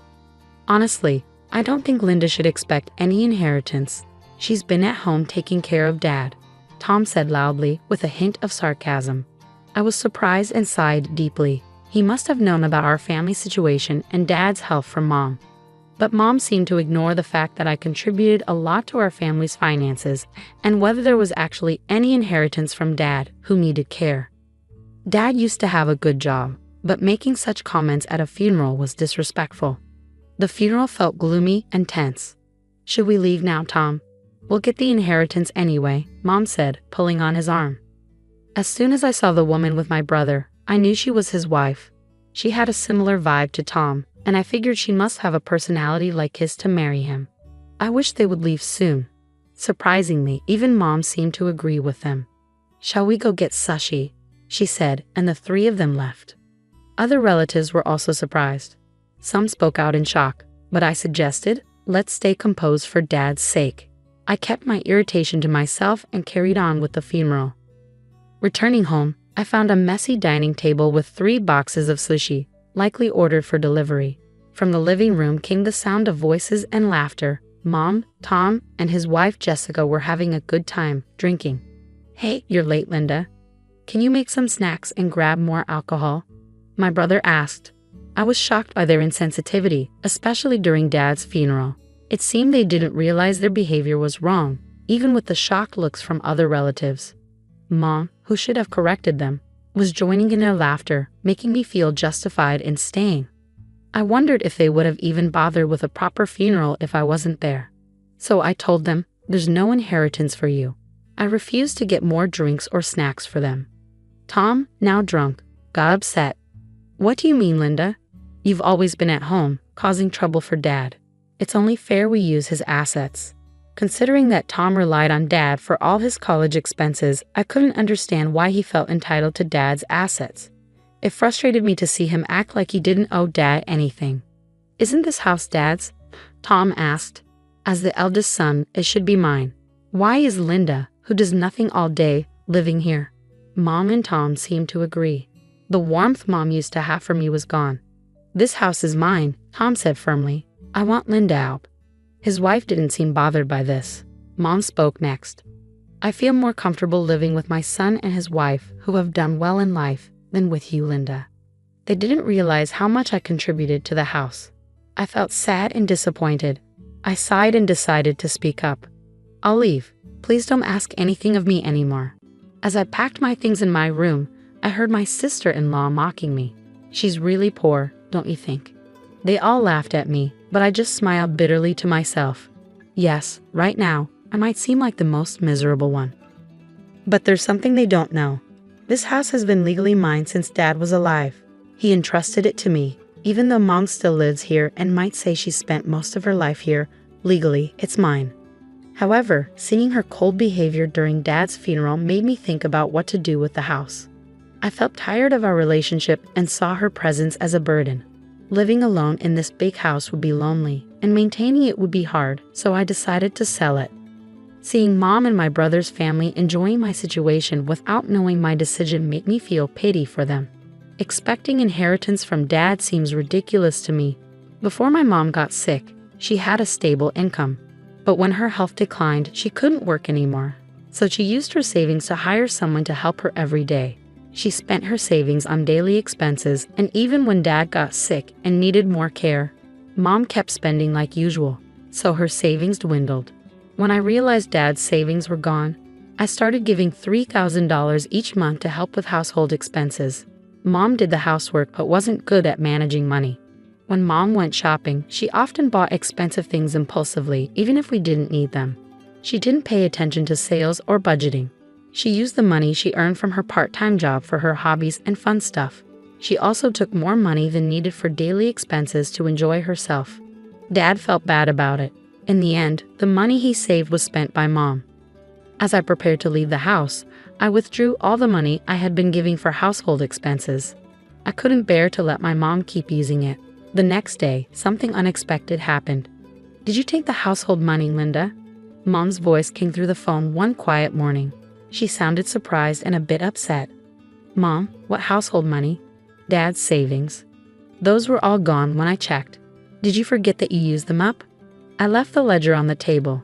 It shows how you kept taking money from Dad's savings. Dad knew about it too. After his savings ran out, I was the one giving $3,000 every month to support the house. I heard Mom rushing around, probably looking for the ledger I mentioned. Then I heard the living room door open. "Mom, what's going on? Wasn't there supposed to be inheritance after Dad passed? Did you use it all?" My brother sounded angry and disappointed. His wife's voice echoed in the background. "I can't believe this, Mom. Did you really call us back home expecting us to support you financially? That's really harsh." "No, that's not what I meant." It was clear Mom had called them back because of the inheritance. Hearing this, I knew they wouldn't trust her anymore.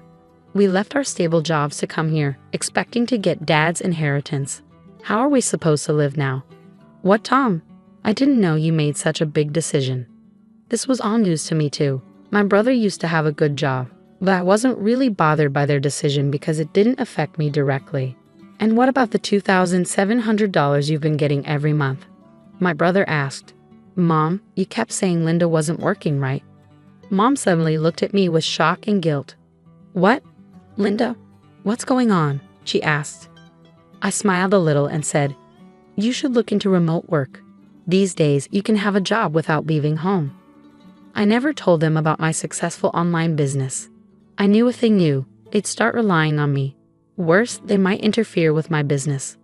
Please come back. Let's be a family again.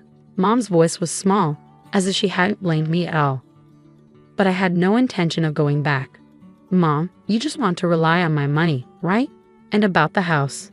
While Dad was alive, I took over ownership because of the property taxes. It's mine now. I don't plan to live there anymore, so I asked my uncle, who runs a real estate agency, to sell it. He was really mad about what happened at Dad's funeral, so if my brother and his family stay there, he'll kick them out. Losing our home was something I never imagined. Mom sounded shocked, and I could hear my brother's voice on the phone asking, What's going on? Feeling too overwhelmed to answer my brother's question, I decided to leave everything to Uncle. He promised to handle things and explain everything to Mom and my brother's family, so I trusted him. Goodbye, I'm cutting ties with you and Mom. I won't be using this phone anymore. Farewell. With that, I ended the call. I imagined their surprise and felt a brief sadness. It would be hard for them to find me. I had plans to move abroad, a dream I never shared, not even with Dad. I always wanted to live in a warm, tropical country with a diverse culture. When Mom and my brother's family asked me to leave the house after Dad died, I saw it as the perfect chance to make my dream come true. After being evicted from the house, I immediately started packing and searching for a place abroad. I wanted somewhere quiet near the beach, so I focused on finding the perfect spot. Now I'm living alone in a short-term rental apartment close to the city center with good transportation links, which is great for getting ready for my move abroad. With my brother, his wife, and Mom busy looking for a new place to live after the eviction. They probably haven't had time to think about me. By the time I heard they were cramped in a small apartment, taking up part-time jobs to get by, I was already settling into my new life abroad. My uncle hired a detective agency to discreetly monitor them. They found out my family was struggling financially, still spending beyond their means and even borrowing money from risky lenders. If things continue like this, they might face even more trouble with debt collectors. I've cut ties with them and avoided getting involved. It's unlikely I'll ever see them again after everything that's happened.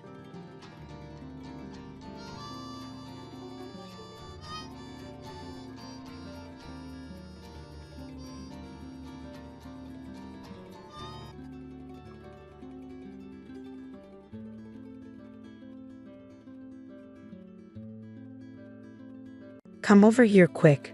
Jackson just called me out of the blue and said he threw Mom out of the house. He wants me to deal with her now, I explained, feeling confused and surprised.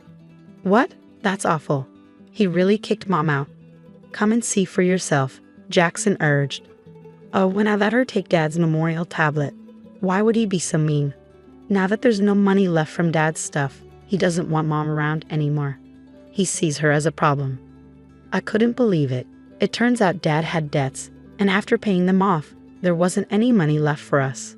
I had no idea about this, and to make things worse, Jackson and his wife had been living in our family home all this time. It felt incredibly unfair. It's getting dark soon. If you don't come to pick her up, Mom will be sleeping on the streets. How could you be so cruel? I will never forgive you for this, Jackson, I said, feeling upset. I don't need your forgiveness. That's just too harsh, Jackson replied, hanging up without listening to me. He didn't answer any of my subsequent calls. When I finally got through to Mom, she confirmed everything Jackson had said. Angry at him and worried for Mom, I had no choice but to drive over to where she was. Let me introduce myself. I'm Lily, I'm 27 years old, and I'm in a hurry. 3 years ago, I married Mason, who's also 27, and we've been living together since. At first, we lived with my parents in our family home. But 2 years ago, my brother Jackson and his wife suddenly moved in. They claimed the house was too crowded with us there, so we had to leave. Jackson, who's 8 years older than me, has always been selfish, but his marriage seems to have made him even worse. Our family home, where I grew up, is a big house with a lot of space and land. It's been passed down from my grandfather. There's no reason we can't all live comfortably together. I wasn't happy about the situation and tried to talk to Jackson about it. But my husband, who doesn't like arguing, convinced us to leave. Around that time, my dad got sick with liver cirrhosis, and it was already pretty bad. I wanted to be there for him in his last days, but I couldn't. His illness got worse quickly, and he passed away a month ago. It's really hard not knowing that my mom must be feeling even worse than me, dealing with my brother treating us this way right after losing dad. It's just sad. An hour later, when we got to our family home, Mom was sitting sadly on a suitcase in the garden. The front door was locked. Jackson had taken her keys. I used my keys to unlock the door and went inside with Mom. Jackson and Olivia were lounging on the sofa, watching TV like nothing was wrong. "What's going on? How did you get in?" Jackson asked, acting like he didn't know what was going on. I used my key to open the front door. "Isn't it obvious?" I replied, feeling frustrated. It slipped my mind. "Leave your key, take the old lady, and go." This isn't funny. How can you be watching TV after kicking your own mother out of the house? Besides, if the house remained even after Dad's debts were paid off, Mom has a right to live here. I shot back, getting more and more angry at Jackson's attitude. I stood in front of the TV. "Mom has a right to inherit this house. If you can't live with her, you should be the one to leave, Jackson," I said firmly. "Shut up. This house is mine. Dad gave it to me when he was alive." "Don't act smart without knowing anything," Jackson retorted defensively. "What do you mean? There's no way Dad gave this house to you, Jackson, before he died," Mom interrupted, looking confused and shaking her head. Seeing our confusion, Jackson smirked and stood up from the sofa, pulling out an envelope from a room in the back. "Look at this." "What's this?" "It's proof that I inherited this house," Jackson declared proudly. The envelope contained documents proving his inheritance, prepared by a legal writer, and his real estate ownership certificate. He explained that the property had been transferred to his name a month before Dad passed away. Mom and I were stunned as we examined the documents. Why would Dad do something like this? I sighed, gazing at his picture. Why would Dad hand over the house to Jackson without talking to Mom about it? Because I'm his favorite, obviously. I convinced him that Mom would get the house after he passed away, so he gave it to me while he was still alive, Jackson bragged. That can't be. I refused to believe it. Wake up and see the truth, Mom argued. No matter how many times we looked at the document, the property was indeed in Jackson's name. All this fuss over a house, my mom muttered in disbelief. Is there nothing else left for Mom? No other inheritance? Be grateful that the debts are paid off. This can't be happening. You're not just worried about Mom, you realize there's no inheritance for you either, right? Jackson sneered. The bank card he handed over had only a few dollars on it. I wasn't expecting Dad's inheritance, but it was a shock to find out he left me nothing. This is too harsh, I thought. To make things worse, Olivia was laughing at us, enjoying our misery. Just leave. You poor people don't belong here, she mocked. Jackson and Olivia pushed us out of the house forcefully. Ouch, that hurts. Mom cried out as she fell and scraped her hand. Blood started to trickle out, so I quickly wrapped it with my handkerchief. Tears of frustration rolled down my cheeks. Seeing me upset, my mom gently wiped away my tears. Her eyes were filled with sadness too. Mom, our place is small, but you can stay with us, I offered. But I don't want to bother Mason. I'll find somewhere else to stay, Mom protested. Don't worry, I can't just leave you like this. I'm going to call Mason right now. Just wait, I assured her. Wiping away my tears, I grabbed my cell phone and dialed my husband's number. Mason answered after a few rings. Hello? Mason, I'm sorry to bother you out of the blue. Mom has been kicked out of her house, I explained. As I told him what happened, Mason listened attentively, though he seemed a bit unsure. I held my breath, waiting for his response. Our apartment is pretty small compared to Mom's house. It might not be the most comfortable, Mason started, but I don't mind. Bring your mom over. We've been helped out in tough times too. We should help each other when we can. Thank you so much, Mason, I said gratefully. My husband is such a kind person. He couldn't leave someone in need. We quickly took Mom to our apartment, and from that day on, we lived together. But living with 3 people in our small apartment was tight. We didn't have enough money saved up to buy a house yet, but maybe moving to a slightly bigger place in the future would be a good idea. It was heartbreaking to see Mom squeeze into our small apartment. As my husband and I browsed through property listings on the computer, Mom's phone rang. After a brief conversation, she dropped a bombshell. "Why don't we move to my Highlands condominium?" she suggested. "Hold on, what Highlands condominium?" I asked, completely surprised. Mom went on to explain that my wealthy grandfather had been a big spender, leaving my grandmother with no choice but to sell their farmland to keep up. As for Dad, he was also known for spending a lot. And besides the house, we didn't have many assets. Worried about our future, Mom had wisely invested her earnings from before she got married in real estate. My husband and I were floored. It turns out, Mom not only owned a condominium in the Highlands but also managed an apartment building, earning a significant income from her investments. "I can't believe it. I'm sorry for not telling you sooner," Mom apologized. "Anyway, the management company just called. There's an opening in the Highlands condominium. We can move in next month. What do you think?" she proposed. We couldn't refuse such a generous offer. Plus, the Highlands condominium had 3 bedrooms, a living room, a dining room, and a kitchen, all just a 5-minute walk from the station. It was much more comfortable than our current situation. "Thank you, Mom, but we might only be able to afford the same rent as we do for the apartment." I expressed my concern. "You don't need to worry about that. We have to do things properly even if we're family," my mom insisted. "Oh, I need to let the landlord know we're moving out." Seeing my husband and me smiling with happiness, Mom's face lit up too. Time flew by as we got ready to move into our new home at the Highlands condominium. Before we knew it, 2 months had passed since we settled in. As I was getting ready to go shopping, I was surprised to see the Jackson couple suddenly appear at the entrance of the condominium. "Why are you, a poor person, living in the Highlands condominium? Did you come into some money or what?" Olivia sneered. "Of course not. The Highlands condominium has always belonged to my mom," I replied firmly. Both Jackson and Olivia were shocked. "What?" they exclaimed together, staring up at the tall building. I couldn't help but laugh at their confused and silly expressions. Jackson's face turned red with anger. "That deceitful woman. I can't believe she kept this from us while pretending to be poor." "My mom never said she was poor. You just assumed that, Jackson.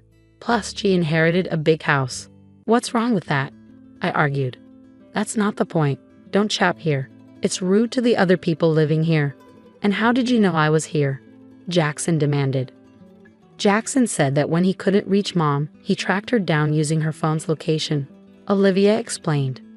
"Why are you trying to contact Mom now after kicking her out?" "I bet something mean again," I accused.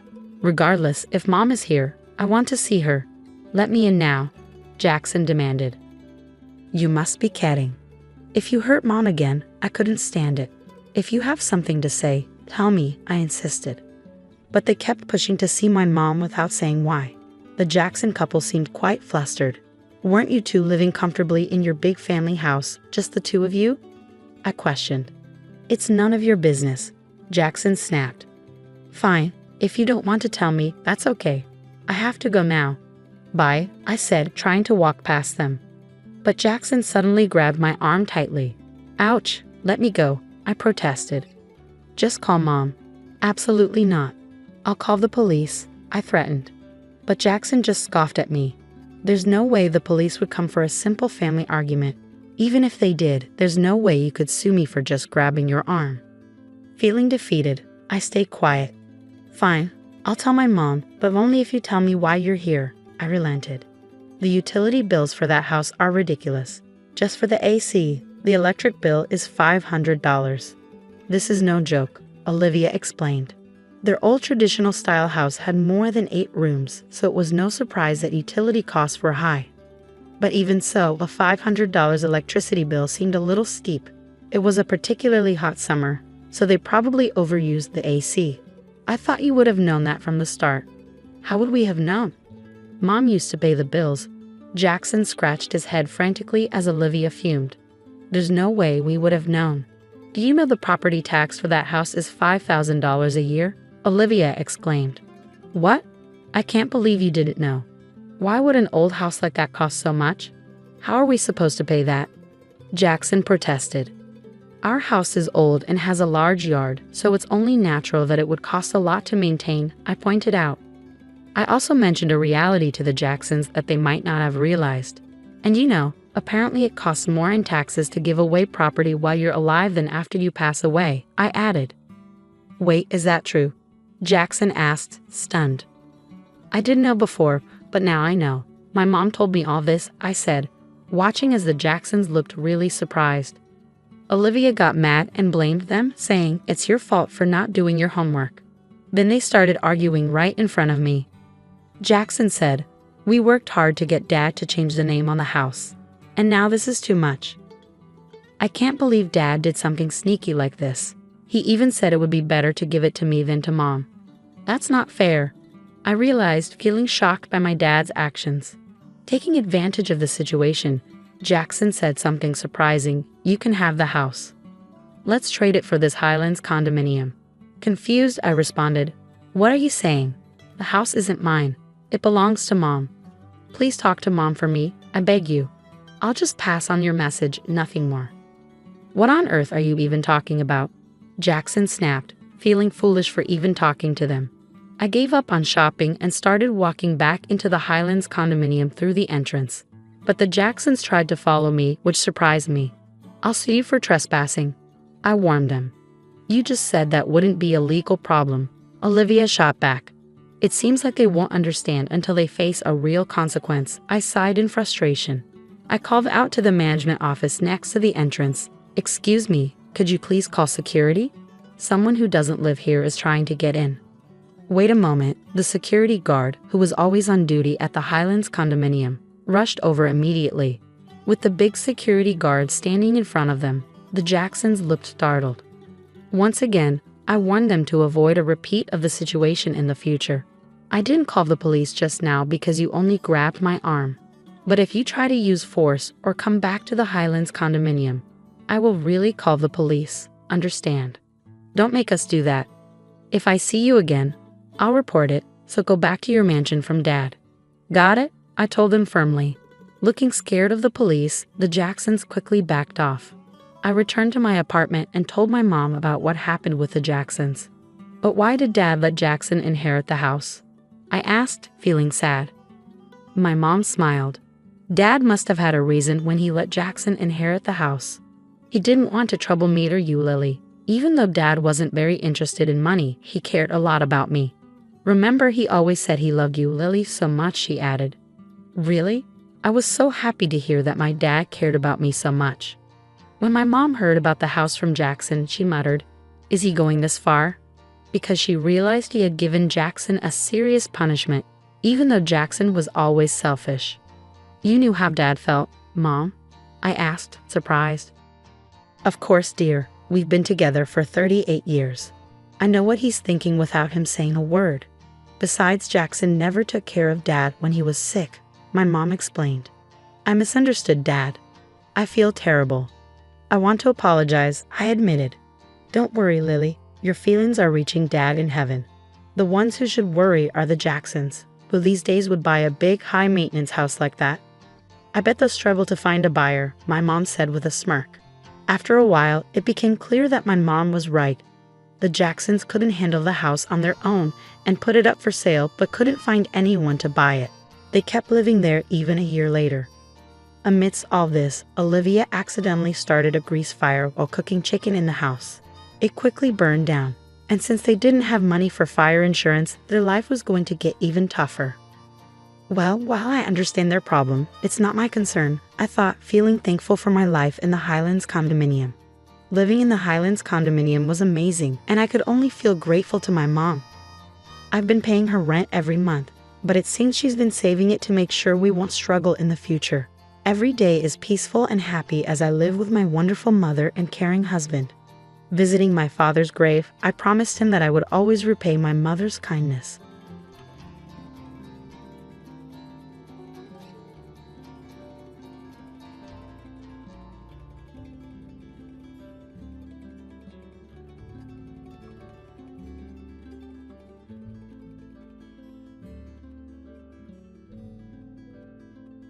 Another client termination notice, my assistant Lisa asked as I stared at the email on my screen.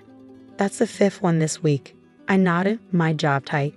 All of them giving the same reason. They were transferring their business to Summit Solutions, my brother David's company. My name is Alexandra Chen, and at 35, I was watching the business I'd spent 10 years building crumble piece by piece. Not because of market forces or bad decisions, but because my own brother had orchestrated its destruction. Have you heard from the Torres account? I asked Lisa, though I already knew the answer. They'd been our biggest client, worth nearly $2 million in annual contracts. She shook her head. David has a meeting with them this afternoon. Of course he did.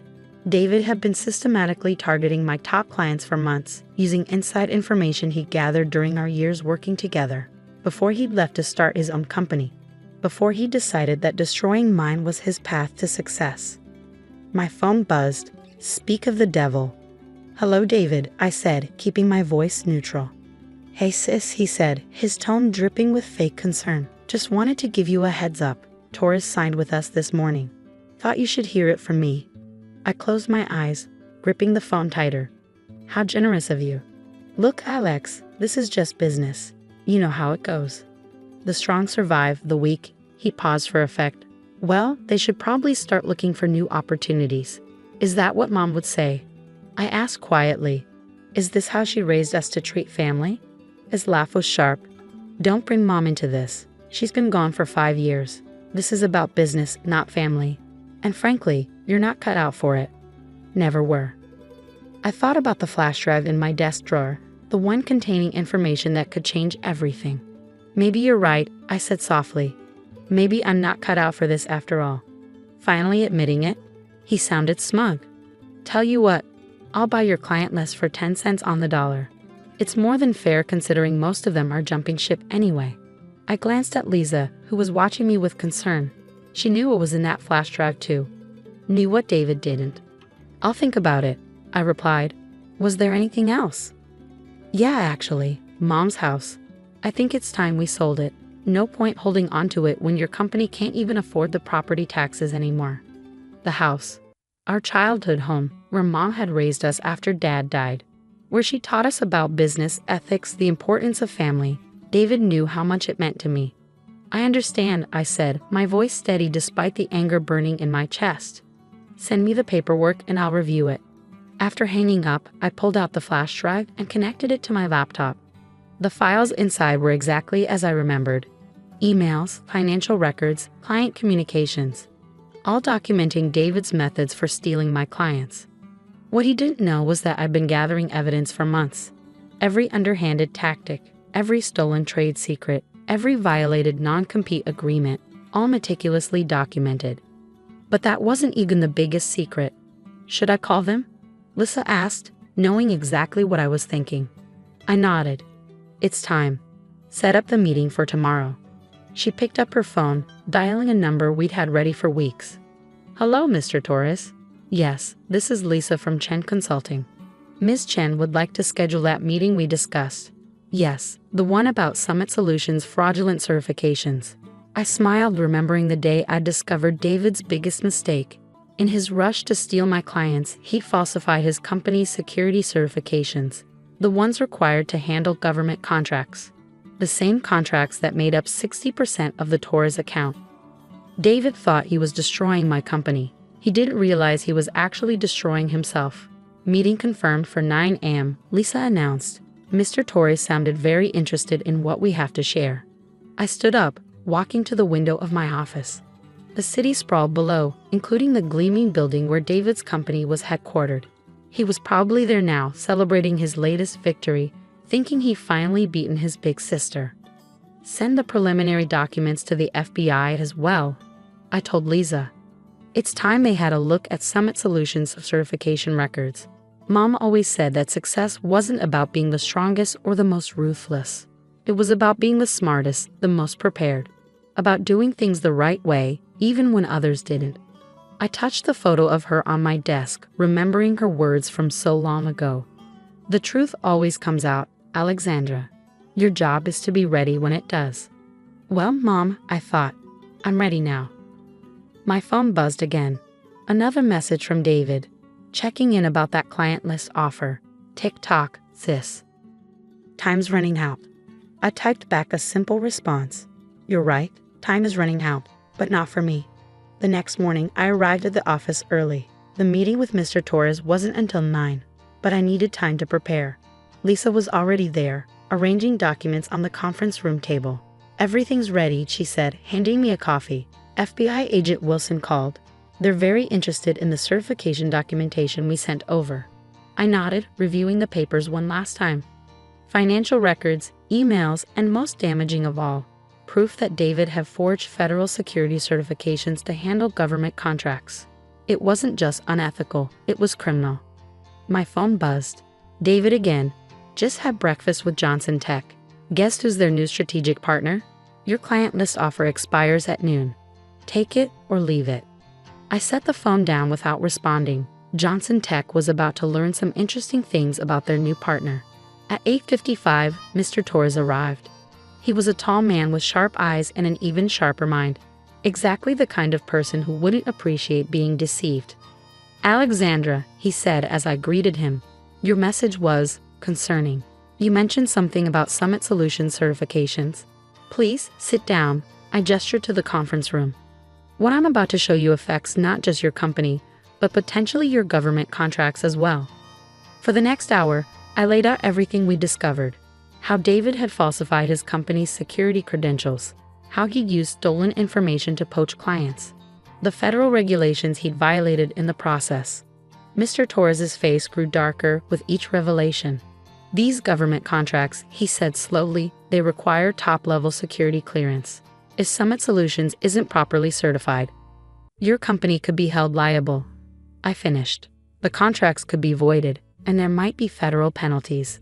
He picked up one of the documents, examining it closely. "And you can prove all of this?" I pulled out the flash drive. "Every email, every falsified document, every violation.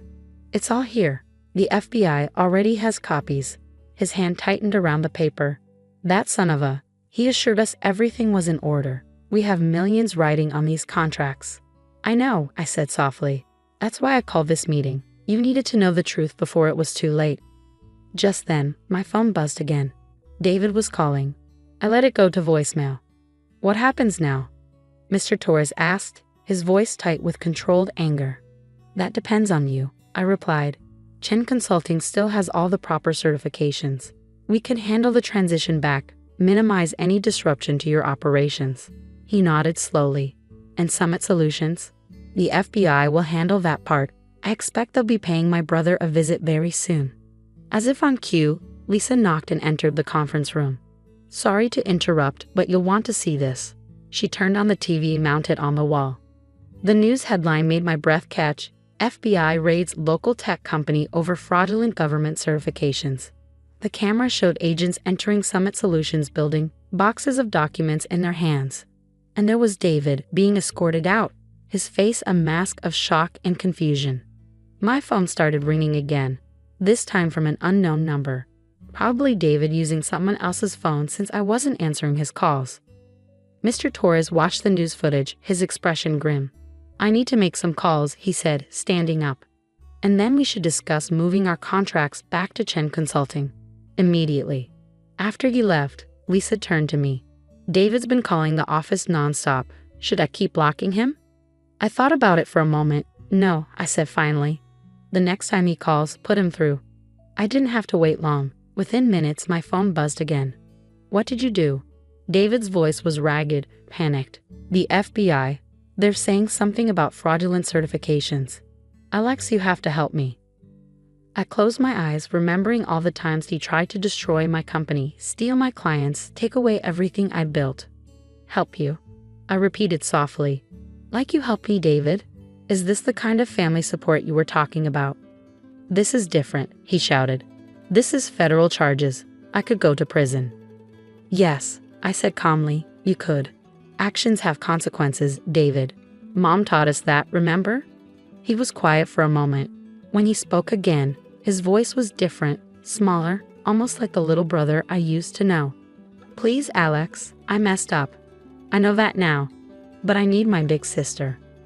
I gripped the phone tighter, thinking about everything that had led us here, the choices he'd made, the lines he'd crossed. "I'll have my lawyer contact you," I said finally. "But David? This is the last time." Whatever happens next, we're done. I hung up before he could respond, feeling a weight lift from my shoulders. Through my office window, I could see more news vans arriving at Summit Solutions. The story was breaking wide open. Lisa appeared in my doorway. Johnson Tech is on line 1. They want to discuss moving their business back to us. I nodded, picking up the phone. It was time to rebuild what David had tried to destroy. But this time, I'd do it knowing exactly who I could trust and who I couldn't. 3 weeks after the FBI raid, I sat in my office reviewing contracts. Johnson Tech, Torres, and most of our other former clients had returned, their trust in Chen Consulting restored. Summit Solutions was under federal investigation, its assets frozen, its reputation in tatters. Your brother's lawyer is here, Lisa announced, standing in my doorway. He's requesting a meeting. I glanced at the clock. Right on time, sent him in. Richard Bennett, one of the city's top criminal defense attorneys, entered my office carrying a thick folder. His expression was grim. Ms. Chen, he began, taking a seat. I'll be direct. The evidence against your brother is overwhelming. He's looking at serious federal charges. Fraud, falsifying documents, violating government contracts. The prosecutors are talking about 15 to 20 years. I kept my face neutral. And why are you telling me this? He leaned forward. Because you're the key witness. Your testimony, your evidence, it's the cornerstone of their case. But you're also his sister. We're hoping you might consider not cooperating. Not cooperating? I repeated slowly. You mean lie to federal investigators? Withhold evidence? Think about your family, he pressed. Your mother. Don't. My voice was sharp. Don't you dare bring my mother into this.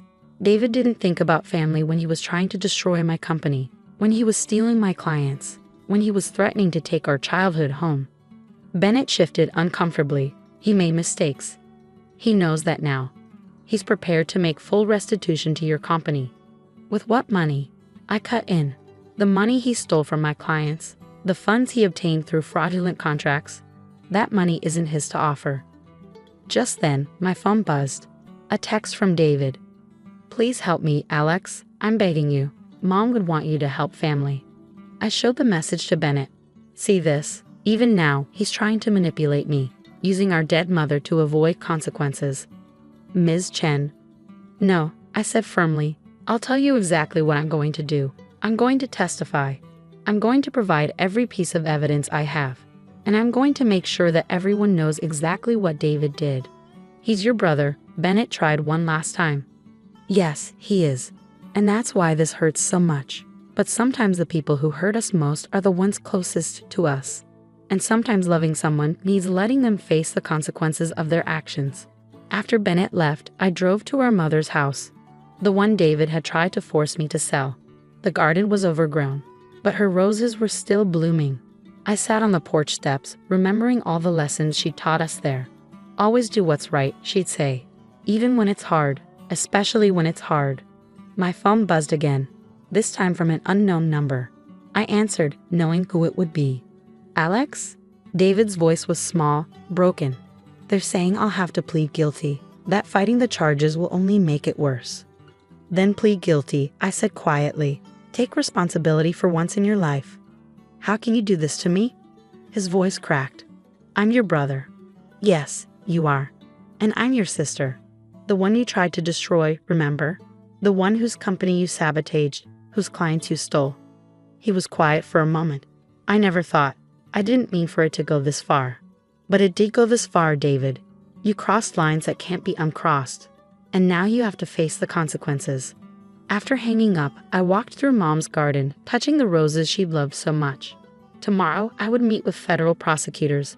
I would tell them everything. Not out of revenge, but because it was right. 6 months later, I sat in the courtroom as David pleaded guilty.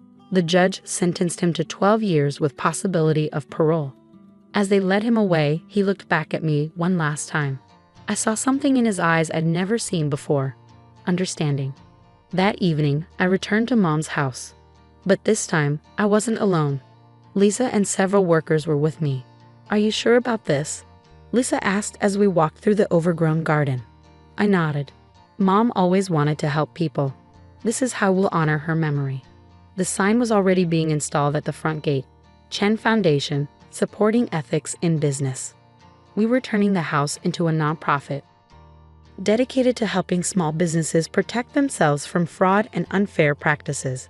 David's actions had shown me how vulnerable companies could be. Now I would use that lesson to help others. In my office at Chen Consulting, I had one reminder of everything that had happened, the flash drive that had started it all. Not as a trophy, but as a reminder that sometimes doing the right thing means making the hardest choices. David writes to me sometimes from prison. His letters are different now, more reflective, less manipulative. Maybe he's changed, maybe he hasn't. But I know I did the right thing, not just for me, but for him too. Mom always said that true strength isn't in winning at any cost. It's in standing up for what's right, even when it breaks your heart. Looking at her roses blooming in the foundation's garden, I know she will be proud. Not because I won, but because I did it the right way. Sometimes the hardest lessons come from the people we love most. But sometimes those lessons lead us exactly where we need to be.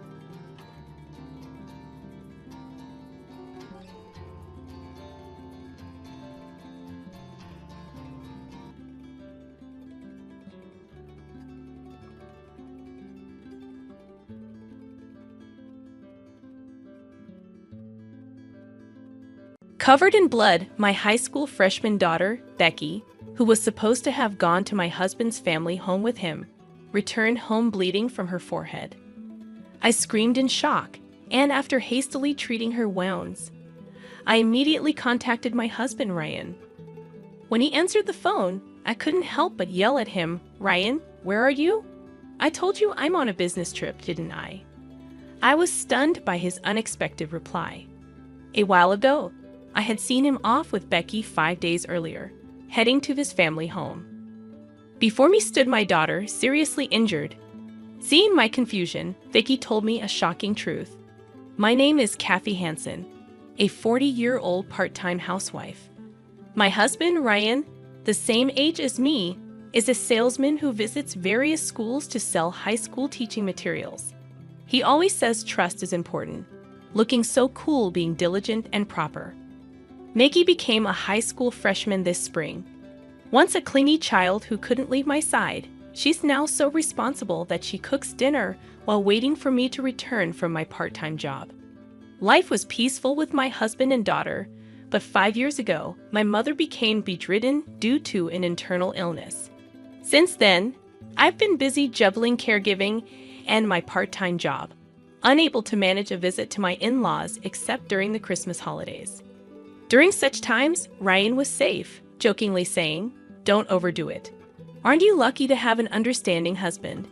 He would go to visit his family home alone, and though I felt terrible, I was grateful as I was overwhelmed with caring for my mother. 3 years ago, my mother-in-law passed away suddenly in an accident. My father-in-law, who was very close to her, became deeply depressed, and Ryan's visits to his family home became more frequent. Moreover, Ryan expressed his desire to take his dad on a trip to cheer him up and treat him to delicious meals with each visit. The expenses increased $300 to $500, but I couldn't complain about money as I hadn't been able to visit my in-laws myself. One day, Ryan mentioned the cost of his next visit. "I need $11,000 for my next trip home," he said. I doubted if such a large sum was really necessary for visiting back home, but he never explained the details of the expenses. It must be necessary, I thought, as a way of showing how thankful I am to my father-in-law. I convinced myself of this. However, due to the sudden expense, I had no choice but to temporarily withdraw money from the savings account I had set aside for Becky's school fees. I'll have to skip going to the beauty salon for a while and make sure not to dip into Becky's money again, I decided, beginning to save diligently and gradually returning money to Becky's account. As Becky's exams finally ended and things settled down, my father-in-law said, "I want to see my granddaughter again."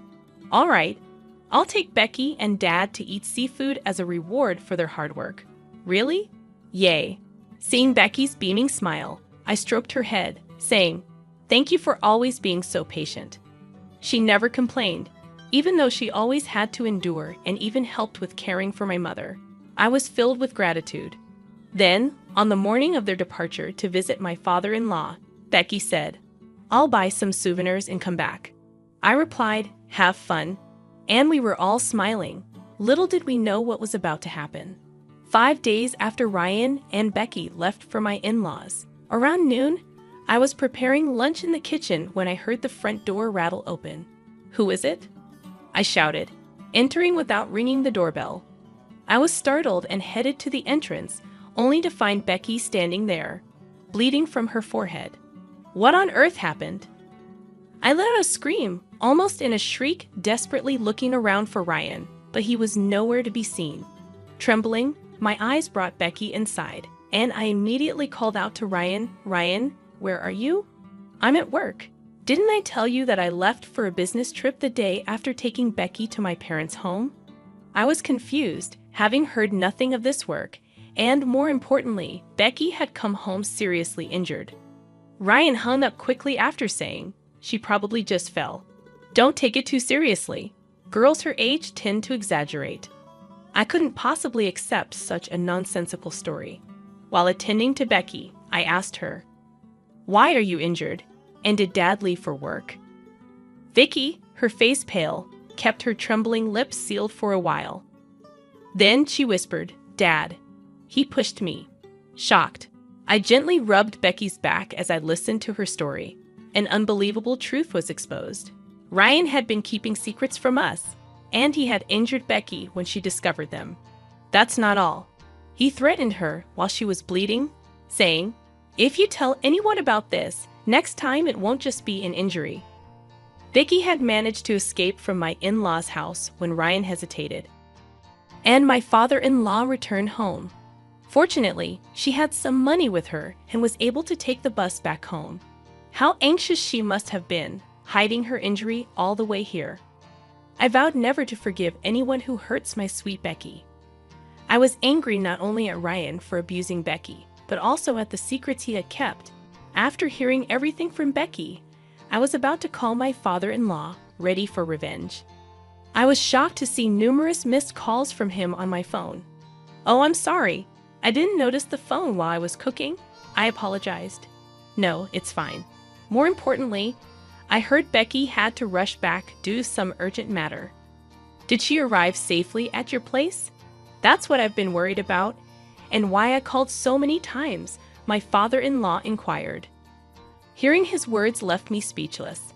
My husband, Ryan, had fabricated such a lie to cover up the fact that our daughter, whom he had injured, had fled back to our home. I then spilled everything to my father-in-law, who was oblivious to it all. "Becky is fine. I'm taking her to the hospital, but I can't forgive Ryan. Can you keep him at your house a bit longer?" "I want to give him a piece of my mind," I requested. My father-in-law immediately agreed, promising his cooperation. He said he would cunningly persuade Ryan to stay at their home for a while longer. In the meantime, I ran around making preparations for a confrontation with my husband.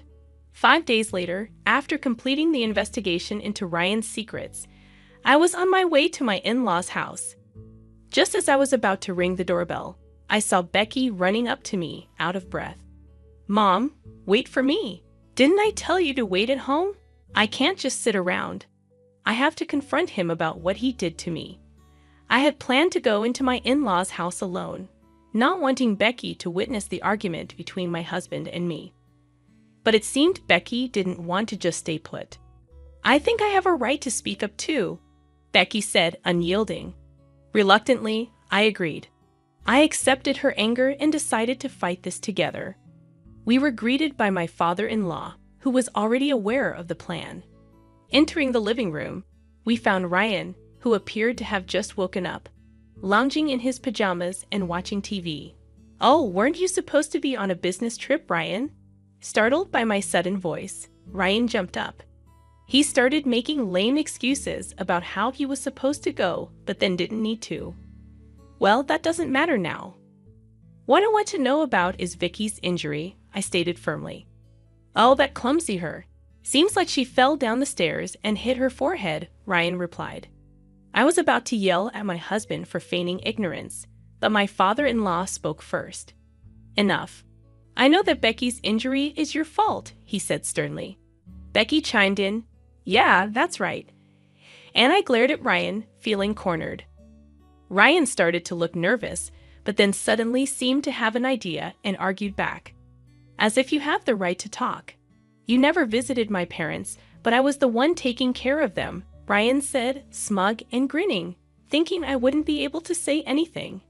Indeed, I had kept quiet before, thinking he was right. But after hearing Becky's story, I knew Ryan's words were full of lies. Oh, really? Leaving all the housework to your daughter and not spending time with your father is called taking care of the family? Yeah, ever since you brought me here, you've been lazing around at home, I retorted, feeling the weight of frustration. Shut up, this is just a one-time thing. Usually, I'm the one working hard, Ryan snapped back. Watching Ryan boast, I pulled out my father-in-law's account of household expenses that I had previously obtained. It detailed not only the money in and out, but also how Ryan spent his time at his parents' house. Let me tell you what's written here, I began, pointing to the document. June 10th, gave Ryan $200 for transportation. He lazed around all day as usual, went out at night, and returned in the morning. Food expenses increased because of Ryan's presence. I calmly read out the details. According to this, every time Ryan visited, he lied about me not giving him transportation money and received cash from his father.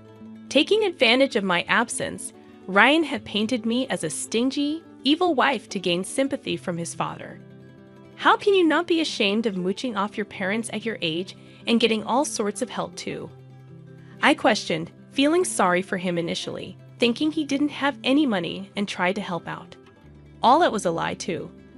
Cornered by our accusations, Ryan fell silent at a loss for words. What have you been using all that money for, I wonder? Well, no need to say anything. You're probably just thinking of another pathetic lie. Ignoring Ryan's mumbling, I presented a photo in front of him. You needed so much money because you were splurging at places like this, right? How do you know about this place? Surprised that I knew about it, the color drained from his face. The secret that Becky had discovered while Ryan was visiting his parents was this. She thought Ryan was diligently caring for his father, but he was actually going out at night and returning in the morning. Suspicious, she secretly investigated and installed an app on his phone to track his location. After he left, she checked his whereabouts on a computer, always finding him at the same place.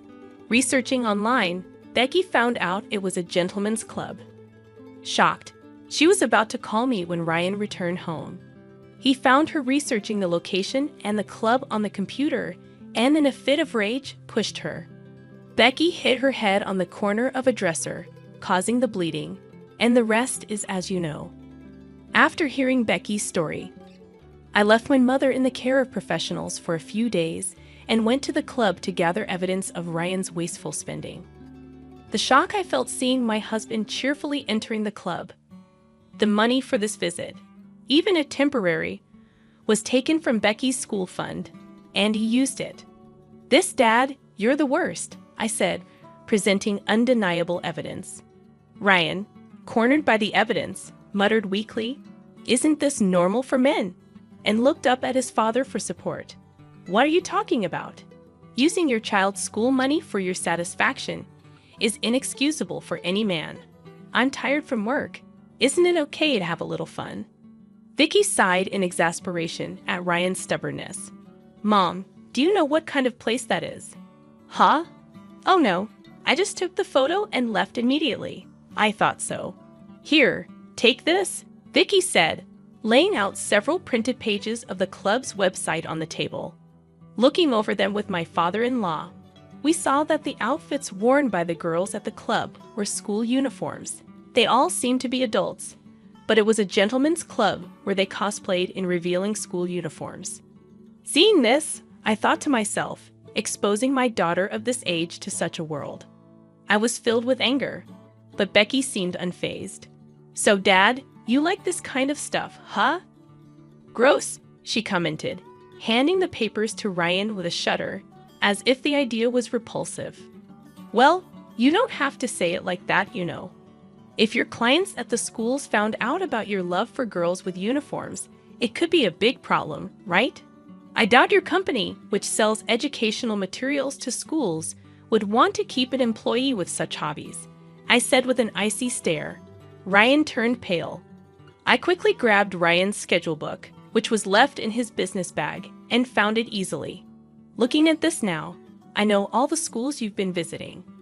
Maybe I should inform your clients about your wonderful hobby. Please spare me that. I'm sorry. I went too far. I'll change my ways from now on. Realizing he couldn't escape, Ryan started trembling and knelt down. He apologized profusely. But years of frequenting those clubs, wasting money, not to mention injuring our daughter, were not forgivable. Who would believe a liar like you? I thought. Dad, I've consulted with a lawyer, and I'm ready to proceed with a divorce. I'll make sure you pay back all the money you squandered on your indulgences, plus compensation. This is the end for us. Ryan tried to cling to Becky, but she dodged him, saying, "You gross." Eventually, he broke down crying, and we glared at him coldly. Soon after the divorce was finalized, and I demanded from Ryan the $115,000 he had squandered and $30,000 in compensation. Word of his club visits leaked to his company. Ryan was fired, and even his father cut ties with him. Now, he lives alone in a rundown house, barely making ends meet with day-to-day jobs. Unable to afford the compensation payments, he ended up borrowing money from shady lenders and now lives in fear of debt collectors. Meanwhile, I have found more time to myself after the divorce. With Becky's help, my mother's health improved significantly, and she no longer needs care. Now, the three of us women are enjoying a happy and harmonious life.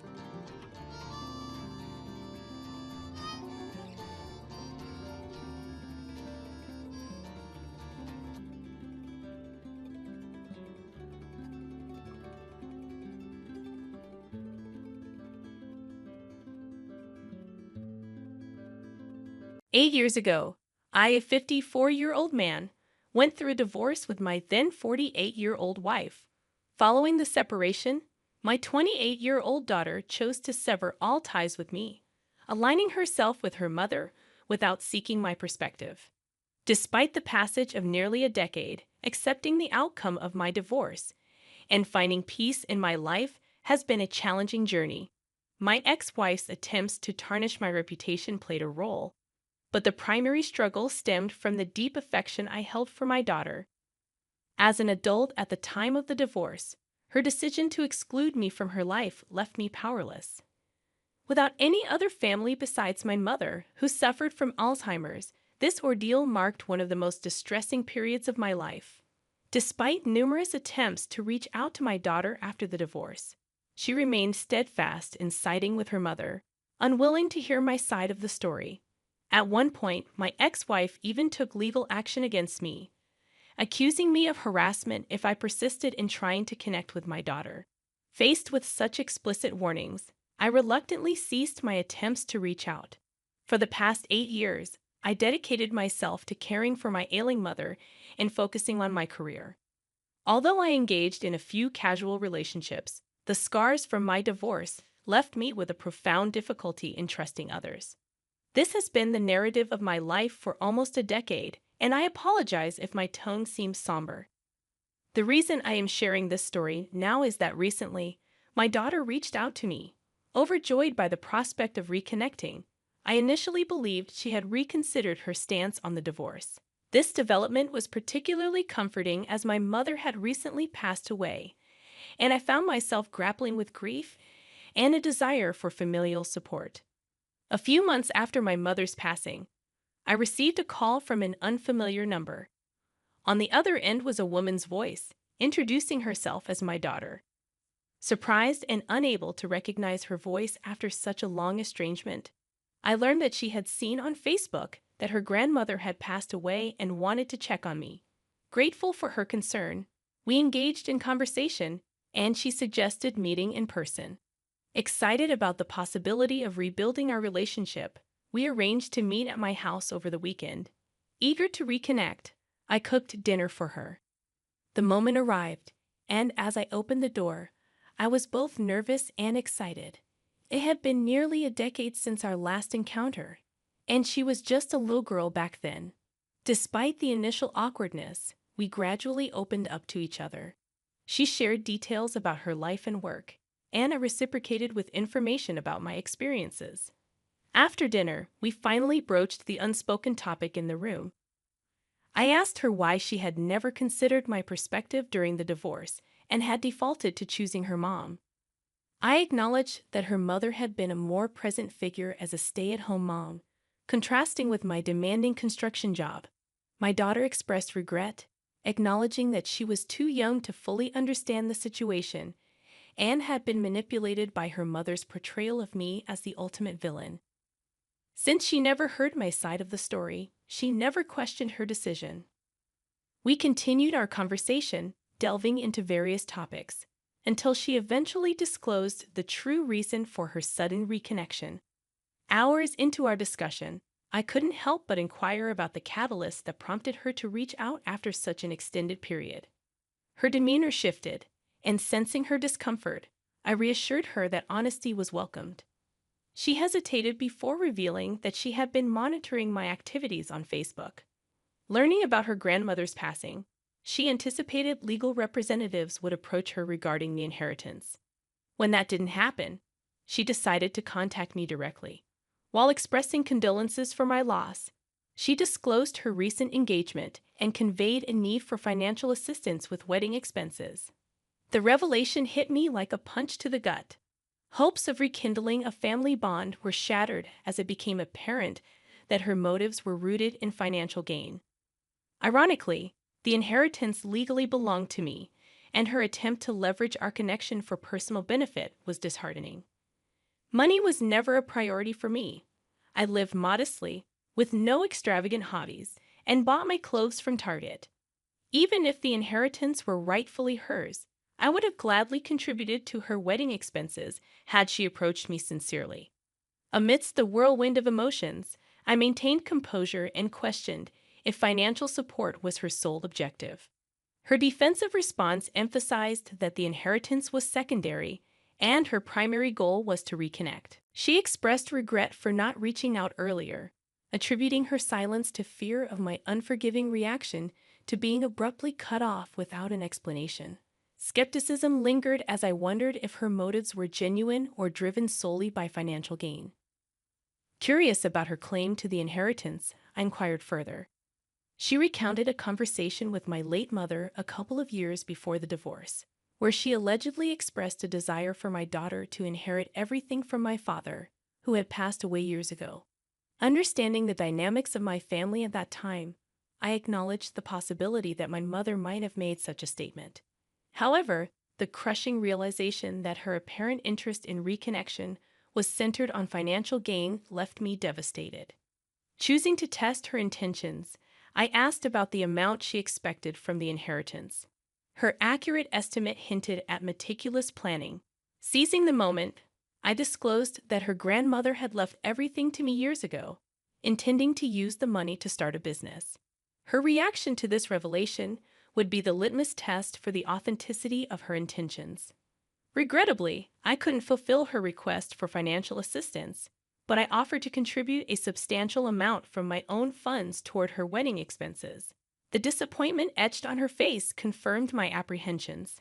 While expressing gratitude, she insisted that, as the sole grandchild, she deserved a portion of the inheritance, asserting that it was rightfully her grandmother's money. I conveyed my sincere desire to help, explaining that my decision was final. Her reaction was visceral. Her face turned red, and anger simmered visibly. She implored me to reconsider, but I stood firm, emphasizing the importance of doing what felt right to me. It was then that she unveiled her true feelings, delivering a hurtful remark affirming her belief that I was the selfish person her mother claimed I was. Her declaration stung, though I had anticipated such sentiments. Cutting her off before she could continue, I expressed disappointment in her manipulative approach and called out her attempt to exploit my grief for her own gain.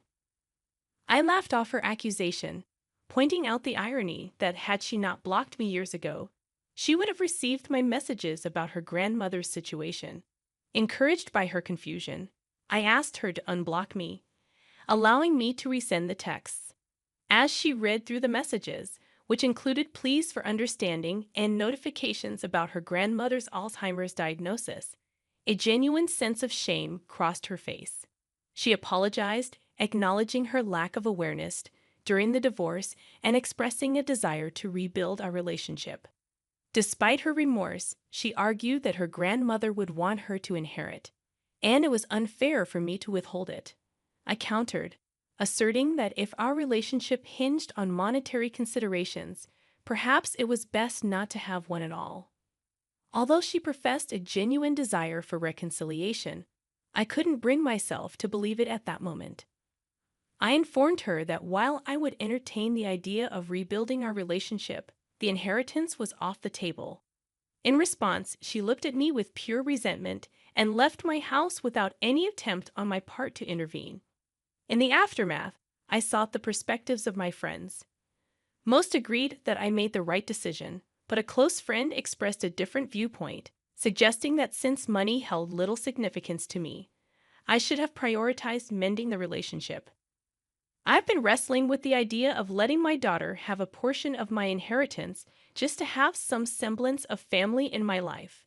It's not a decision I'm comfortable with, but ever since someone suggested it, the thought has been lingering in my mind. Should I consider giving my daughter a share of my inheritance? Update 1. Hi everyone, the response to this post has been more overwhelming than I anticipated. Thank you all for your advice and insights. It's given me the perspective I needed. To address the most common question about what happened during the divorce, I haven't talked about it for years, but I suppose it's time. My wife and I were married for 23 years. You'd think that after such a long time, there wouldn't be betrayal, but unfortunately, that wasn't the case. Without delving into the painful details, I discovered she was cheating on me with multiple men for years. The revelation devastated me, leading to heavy drinking and a period of destructive behavior. Our confrontations during the separation were tumultuous, and her influence, especially as a local celebrity due to her journalism career, played a significant role in alienating my daughter. After nearly a year of living in this chaotic state, we faced each other and got divorced. My ex-wife's attempts to tarnish my reputation were almost successful, and it took considerable time for me to overcome the drinking and rebuild my life. As I've mentioned, my daughter's complete abandonment compounded the difficulty. Admittedly, I was not a present parent during this tumultuous period. The revelation of my ex-wife's affairs threw me off balance, and I distanced myself from my daughter. Despite attempts at reconciliation after getting my life back on track, she refused to listen, blocking me everywhere. Regarding my mother's inheritance, technically belonging to my father, it stemmed from my grandparents' property investments. When my father passed away at 21, everything went to my mother, and she retained ownership during my marriage and for some years post-divorce. My daughter was aware of her grandmother's property holdings, but I never touched that money, as income from my construction business sufficed for a comfortable life. As for my daughter, she hasn't reached out since that night, and honestly, I don't expect her to. It seems apparent that her involvement was centered around the inheritance, and now that it's off the table, our relationship might not continue. While I'm not entirely unaffected, I've learned not to expect too much from people, regardless of their connections. Thank you all for your support. I feel it's time for me to move forward and explore new possibilities, including re-entering the dating scene to find companionship instead of lingering on the ghosts from my past. Update 2. This week has been quite eventful. Coming back from work, contemplating an outing with friends, the doorbell unexpectedly rang, revealing my ex-wife. A sight that shook me to the core. She had undergone changes in appearance, making recognition take a moment. Despite the awkwardness, I invited her in when she expressed the need to talk. Small talk ensued, leading to her revelation that our daughter had informed her about the inheritance. This expectation didn't surprise me. She acknowledged the difficulty of the divorce on me and urged me not to punish our daughter. Paralleling my daughter's sentiments, she emphasized her youth during the divorce and the inevitability of her siding with her mother. Halting her, I clarified that any lingering hurt wasn't directed at our daughter, but rather at the realization that her sudden reconnection was motivated by the prospect of financial gain. Rebuffing any attempts at defense, I asserted my final decision and requested her departure. In the aftermath, I sat in disbelief, never expecting such an encounter. I later went out with friends to distract myself. Update 3. This afternoon, I received a call from my daughter, initially reluctant to pick up. However, curiosity prevailed. She expressed apologies, acknowledging she should have handled things differently. Surprisingly, she invited me to her wedding, emphasizing a desire for a renewed relationship. Conflicted, I'm unsure if this is genuine or an attempt to secure the inheritance. Seeking advice on how to navigate this situation. Update 4. After considering the advice from many, I've decided to attend the wedding as a guest, not part of the wedding party. Recognizing the significant leap from estrangement to walking her down the aisle, I hope this marks the beginning of a new chapter in our relationship. Grateful for the support and well wishes from all of you. Stay tuned for more updates. I selected him as the recipient of the chocolate cake because I knew he favoured it. You always choose chocolate cake, don't you? Mum warned, concerned about the caffeine content. Ignoring her advice, I swiftly exchanged my cake with Kevin's. After a brief hesitation, I took a bite of the caffeine-laden treat while my mom continued to enjoy her own cake. Kevin, proudly boasting about reserving this cake a month, in advance emphasised the delicious crushed nuts on top. Suddenly, his demeanour shifted as he began to choke. His face turned red and he struggled to breathe. Foam formed at his mouth and he shivered before collapsing to the floor. My name is Emma, a 36-year-old working at a food inspection company. I live with my husband, Kevin, who is 2 years older, and our 7-year-old daughter, Catherine. Our journey began at university, leading to marriage and the birth of Catherine. However, her slow development worried us. Despite consulting numerous doctors, no issues were found. Catherine's lack of progress caused a rift between Kevin and her. His mother, Kay, also deemed Catherine as having a disability, leading to her disapproval and avoidance. Only my father-in-law showed affection, considering Catherine unique and lovely. Before marriage, Kevin was kind, but his attitude changed with Catherine's challenges. His frequent bouts of anger, expressed through loud noises and table banging, stressed me to the point of health issues. Menstrual irregularities, eventually leading to menopause, prevented us from having more children. As Catherine entered school, her slow speech led to suggestions of a special needs class, an idea Kevin vehemently opposed. Despite my belief that it would be a better fit for her, I couldn't propose it due to Kevin and Kay's objections. Work offered solace from the home environment. When offered a full-time position, Kevin hesitated, insisting on my continued commitment to housework. Reluctantly, I agreed. However, Kevin's solution was to have his critical mother, Kay, take over household duties. After my father-in-law's sudden death, Kevin and Kay's behaviour at the funeral raised suspicions. Despite Catherine losing her only ally, Kevin spent more time at his parents' house. When I fell ill and asked for help, he refused, opting to stay away for a week. As my health improved, I received a job promotion, bringing both joy and the weight of added responsibilities in the midst of my challenging home life. I discussed the situation with Kevin, and as anticipated, he insisted that I should manage the household chores properly. To add insult to injury, he gave me a mocking look and questioned whether I could handle the title of a section chief, claiming it was equivalent to his position. Kevin abruptly left the table and headed to the bedroom. The next day, Kay visited our house and Kevin pointed out the supposed mess, attributing it to my lack of effort in housework. Kay hastily entered, meticulously inspecting everything from the cleanliness of the windows to the folding of the laundry and water stains in the bathroom. She made me redo everything, and Caffeine started engaging in conversation with Kay. Caffeine approached Kay with a serious expression, asking her about the 4 main elements of happiness and inquiring about happy hormones. Surprised by Catherine's rapid-fire questions, Kay appeared bewildered. Catherine continued her passionate explanation about neurotransmitters, leaving Kay increasingly perplexed. Eventually, Overwhelmed by Catherine's focus, a worn-out Kay went home. On my birthday, Kevin, returning from a business trip, surprised me by buying a birthday cake. A first since our marriage, this unexpected act puzzled me, as Kevin had never bought anything for Catherine or me before. During dinner, he showered me with overly sweet words, apologising for leaving household chores to me and promising to help more. Well, Kevin's words made me uncomfortable. I didn't want to spoil the moment. After dinner, as I cleared the dishes, Kevin retrieved the cake from the fridge, insisting he would handle it. Although uneasy about his behaviour, I decided to call Catherine to join us. In Catherine's room, she warned me not to eat the cake, expressing urgency in her gaze. Trusting Catherine, I returned to the living room, where she insisted we eat without forks. I realised she had swapped my cake with Kevin's. As we ate, Kevin proudly discussed reserving the cake, and suddenly he began to choke. Kevin collapsed on the floor, showing signs of anaphylactic shock from a buckwheat allergy.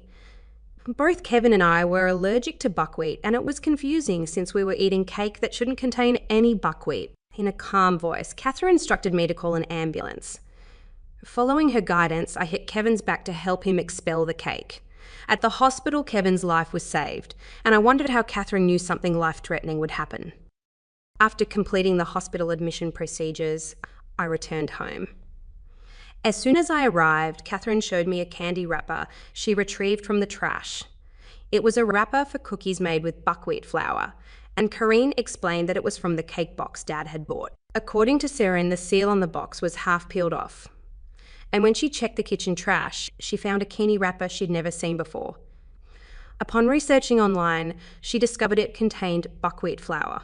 She then reminded me of Catherine's warning mom. If you eat that, you'll die. The realisation hit me hard. If not for caffeine's swift action, I could have been the one eating that potentially harmful cake. The thought of being the one on the hospital bed sent chills down my spine. As fear and suspicion crept in, I considered involving the police. However, caffeine's words made me reconsider. If Dad was the one who collapsed, informing the police might make me a prime suspect.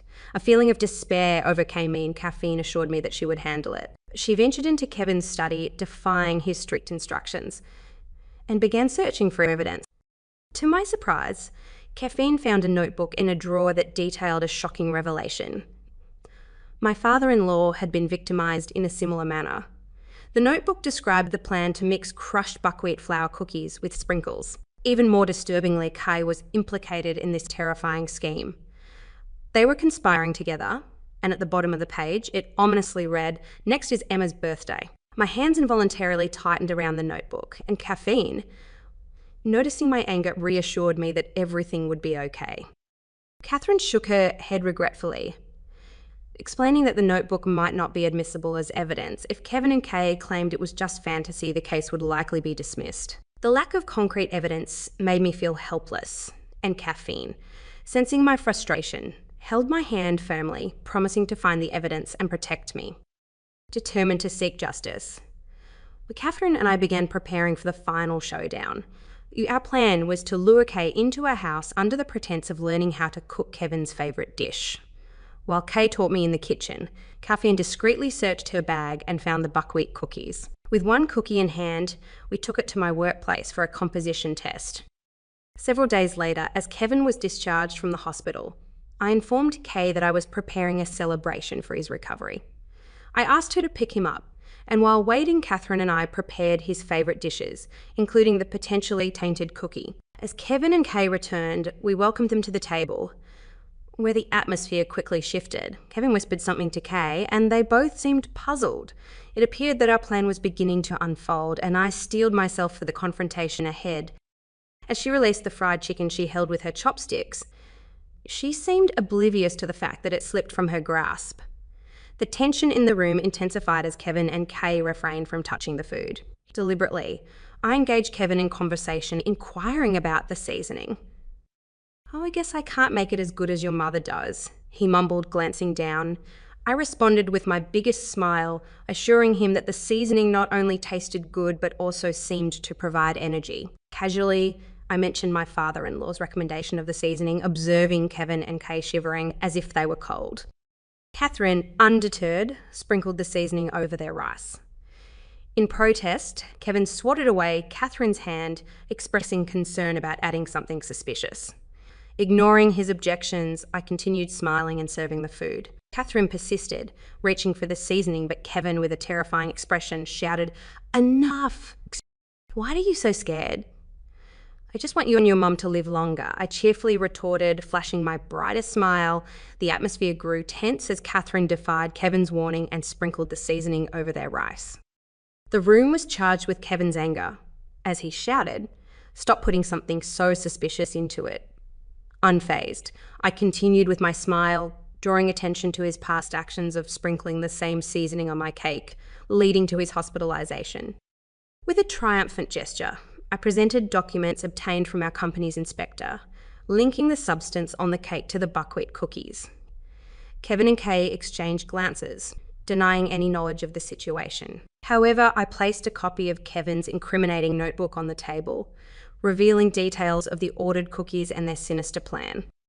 Red and then blue in the face, Kevin and Kay struggled to explain away the evidence. Kevin's notebook held damning information, including details of their plot and attempts to mask the crime. Staring sternly at Kay, I connected the dots, questioning them about their involvement in my father-in-law's death. Kevin finally admitted to his vengeful act, revealing his resentment towards my father-in-law's interference. Shocked and angry, I listened as he confessed to mixing the buckwheat cookies into the seasoning, targeting my father-in-law due to his disapproval of Kevin's relationship with his mother. Fueled by anger and disbelief, I declared their actions as a crime and threatened to report them to the police. In a desperate attempt to conceal evidence, Kevin snatched the copy of the notebook from the table, crumpled it, and possibly swallowed it. Caffeine, and I stared in surprise at his desperate act. Caffeine calmly revealed that it was just a copy, and the original was safely stored elsewhere. She placed a voice recorder on the table, exposing their crimes from the beginning. As the evidence mounted against them, Kevin collapsed into his chair, realizing the gravity of their actions. With the truth exposed, the police took Kevin and Kay away. Their cries and protests echoed, but the evidence, including copies of the notebook, voice recordings, and purchase history, secured a guilty verdict. The legal proceedings led to my successful divorce from Kevin, who had to pay compensation, along with Kay receiving $660 as compensation. I used a portion to build a grave for my father-in-law, a proper place for mourning. After the trial, Catherine and I reported the incident in front of my father-in-law's grave, seeking closure and justice. Later, Catherine shared an IQ test result, revealing her score of 135. Surprised and impressed, I learned about her enrollment in a school for gifted children, where she flourished in an environment that allowed her to study what she loved. Our life together became enriching, filled with happiness and improved well-being. Despite the challenges, living with Catherine proved enjoyable, and our smiles never faded.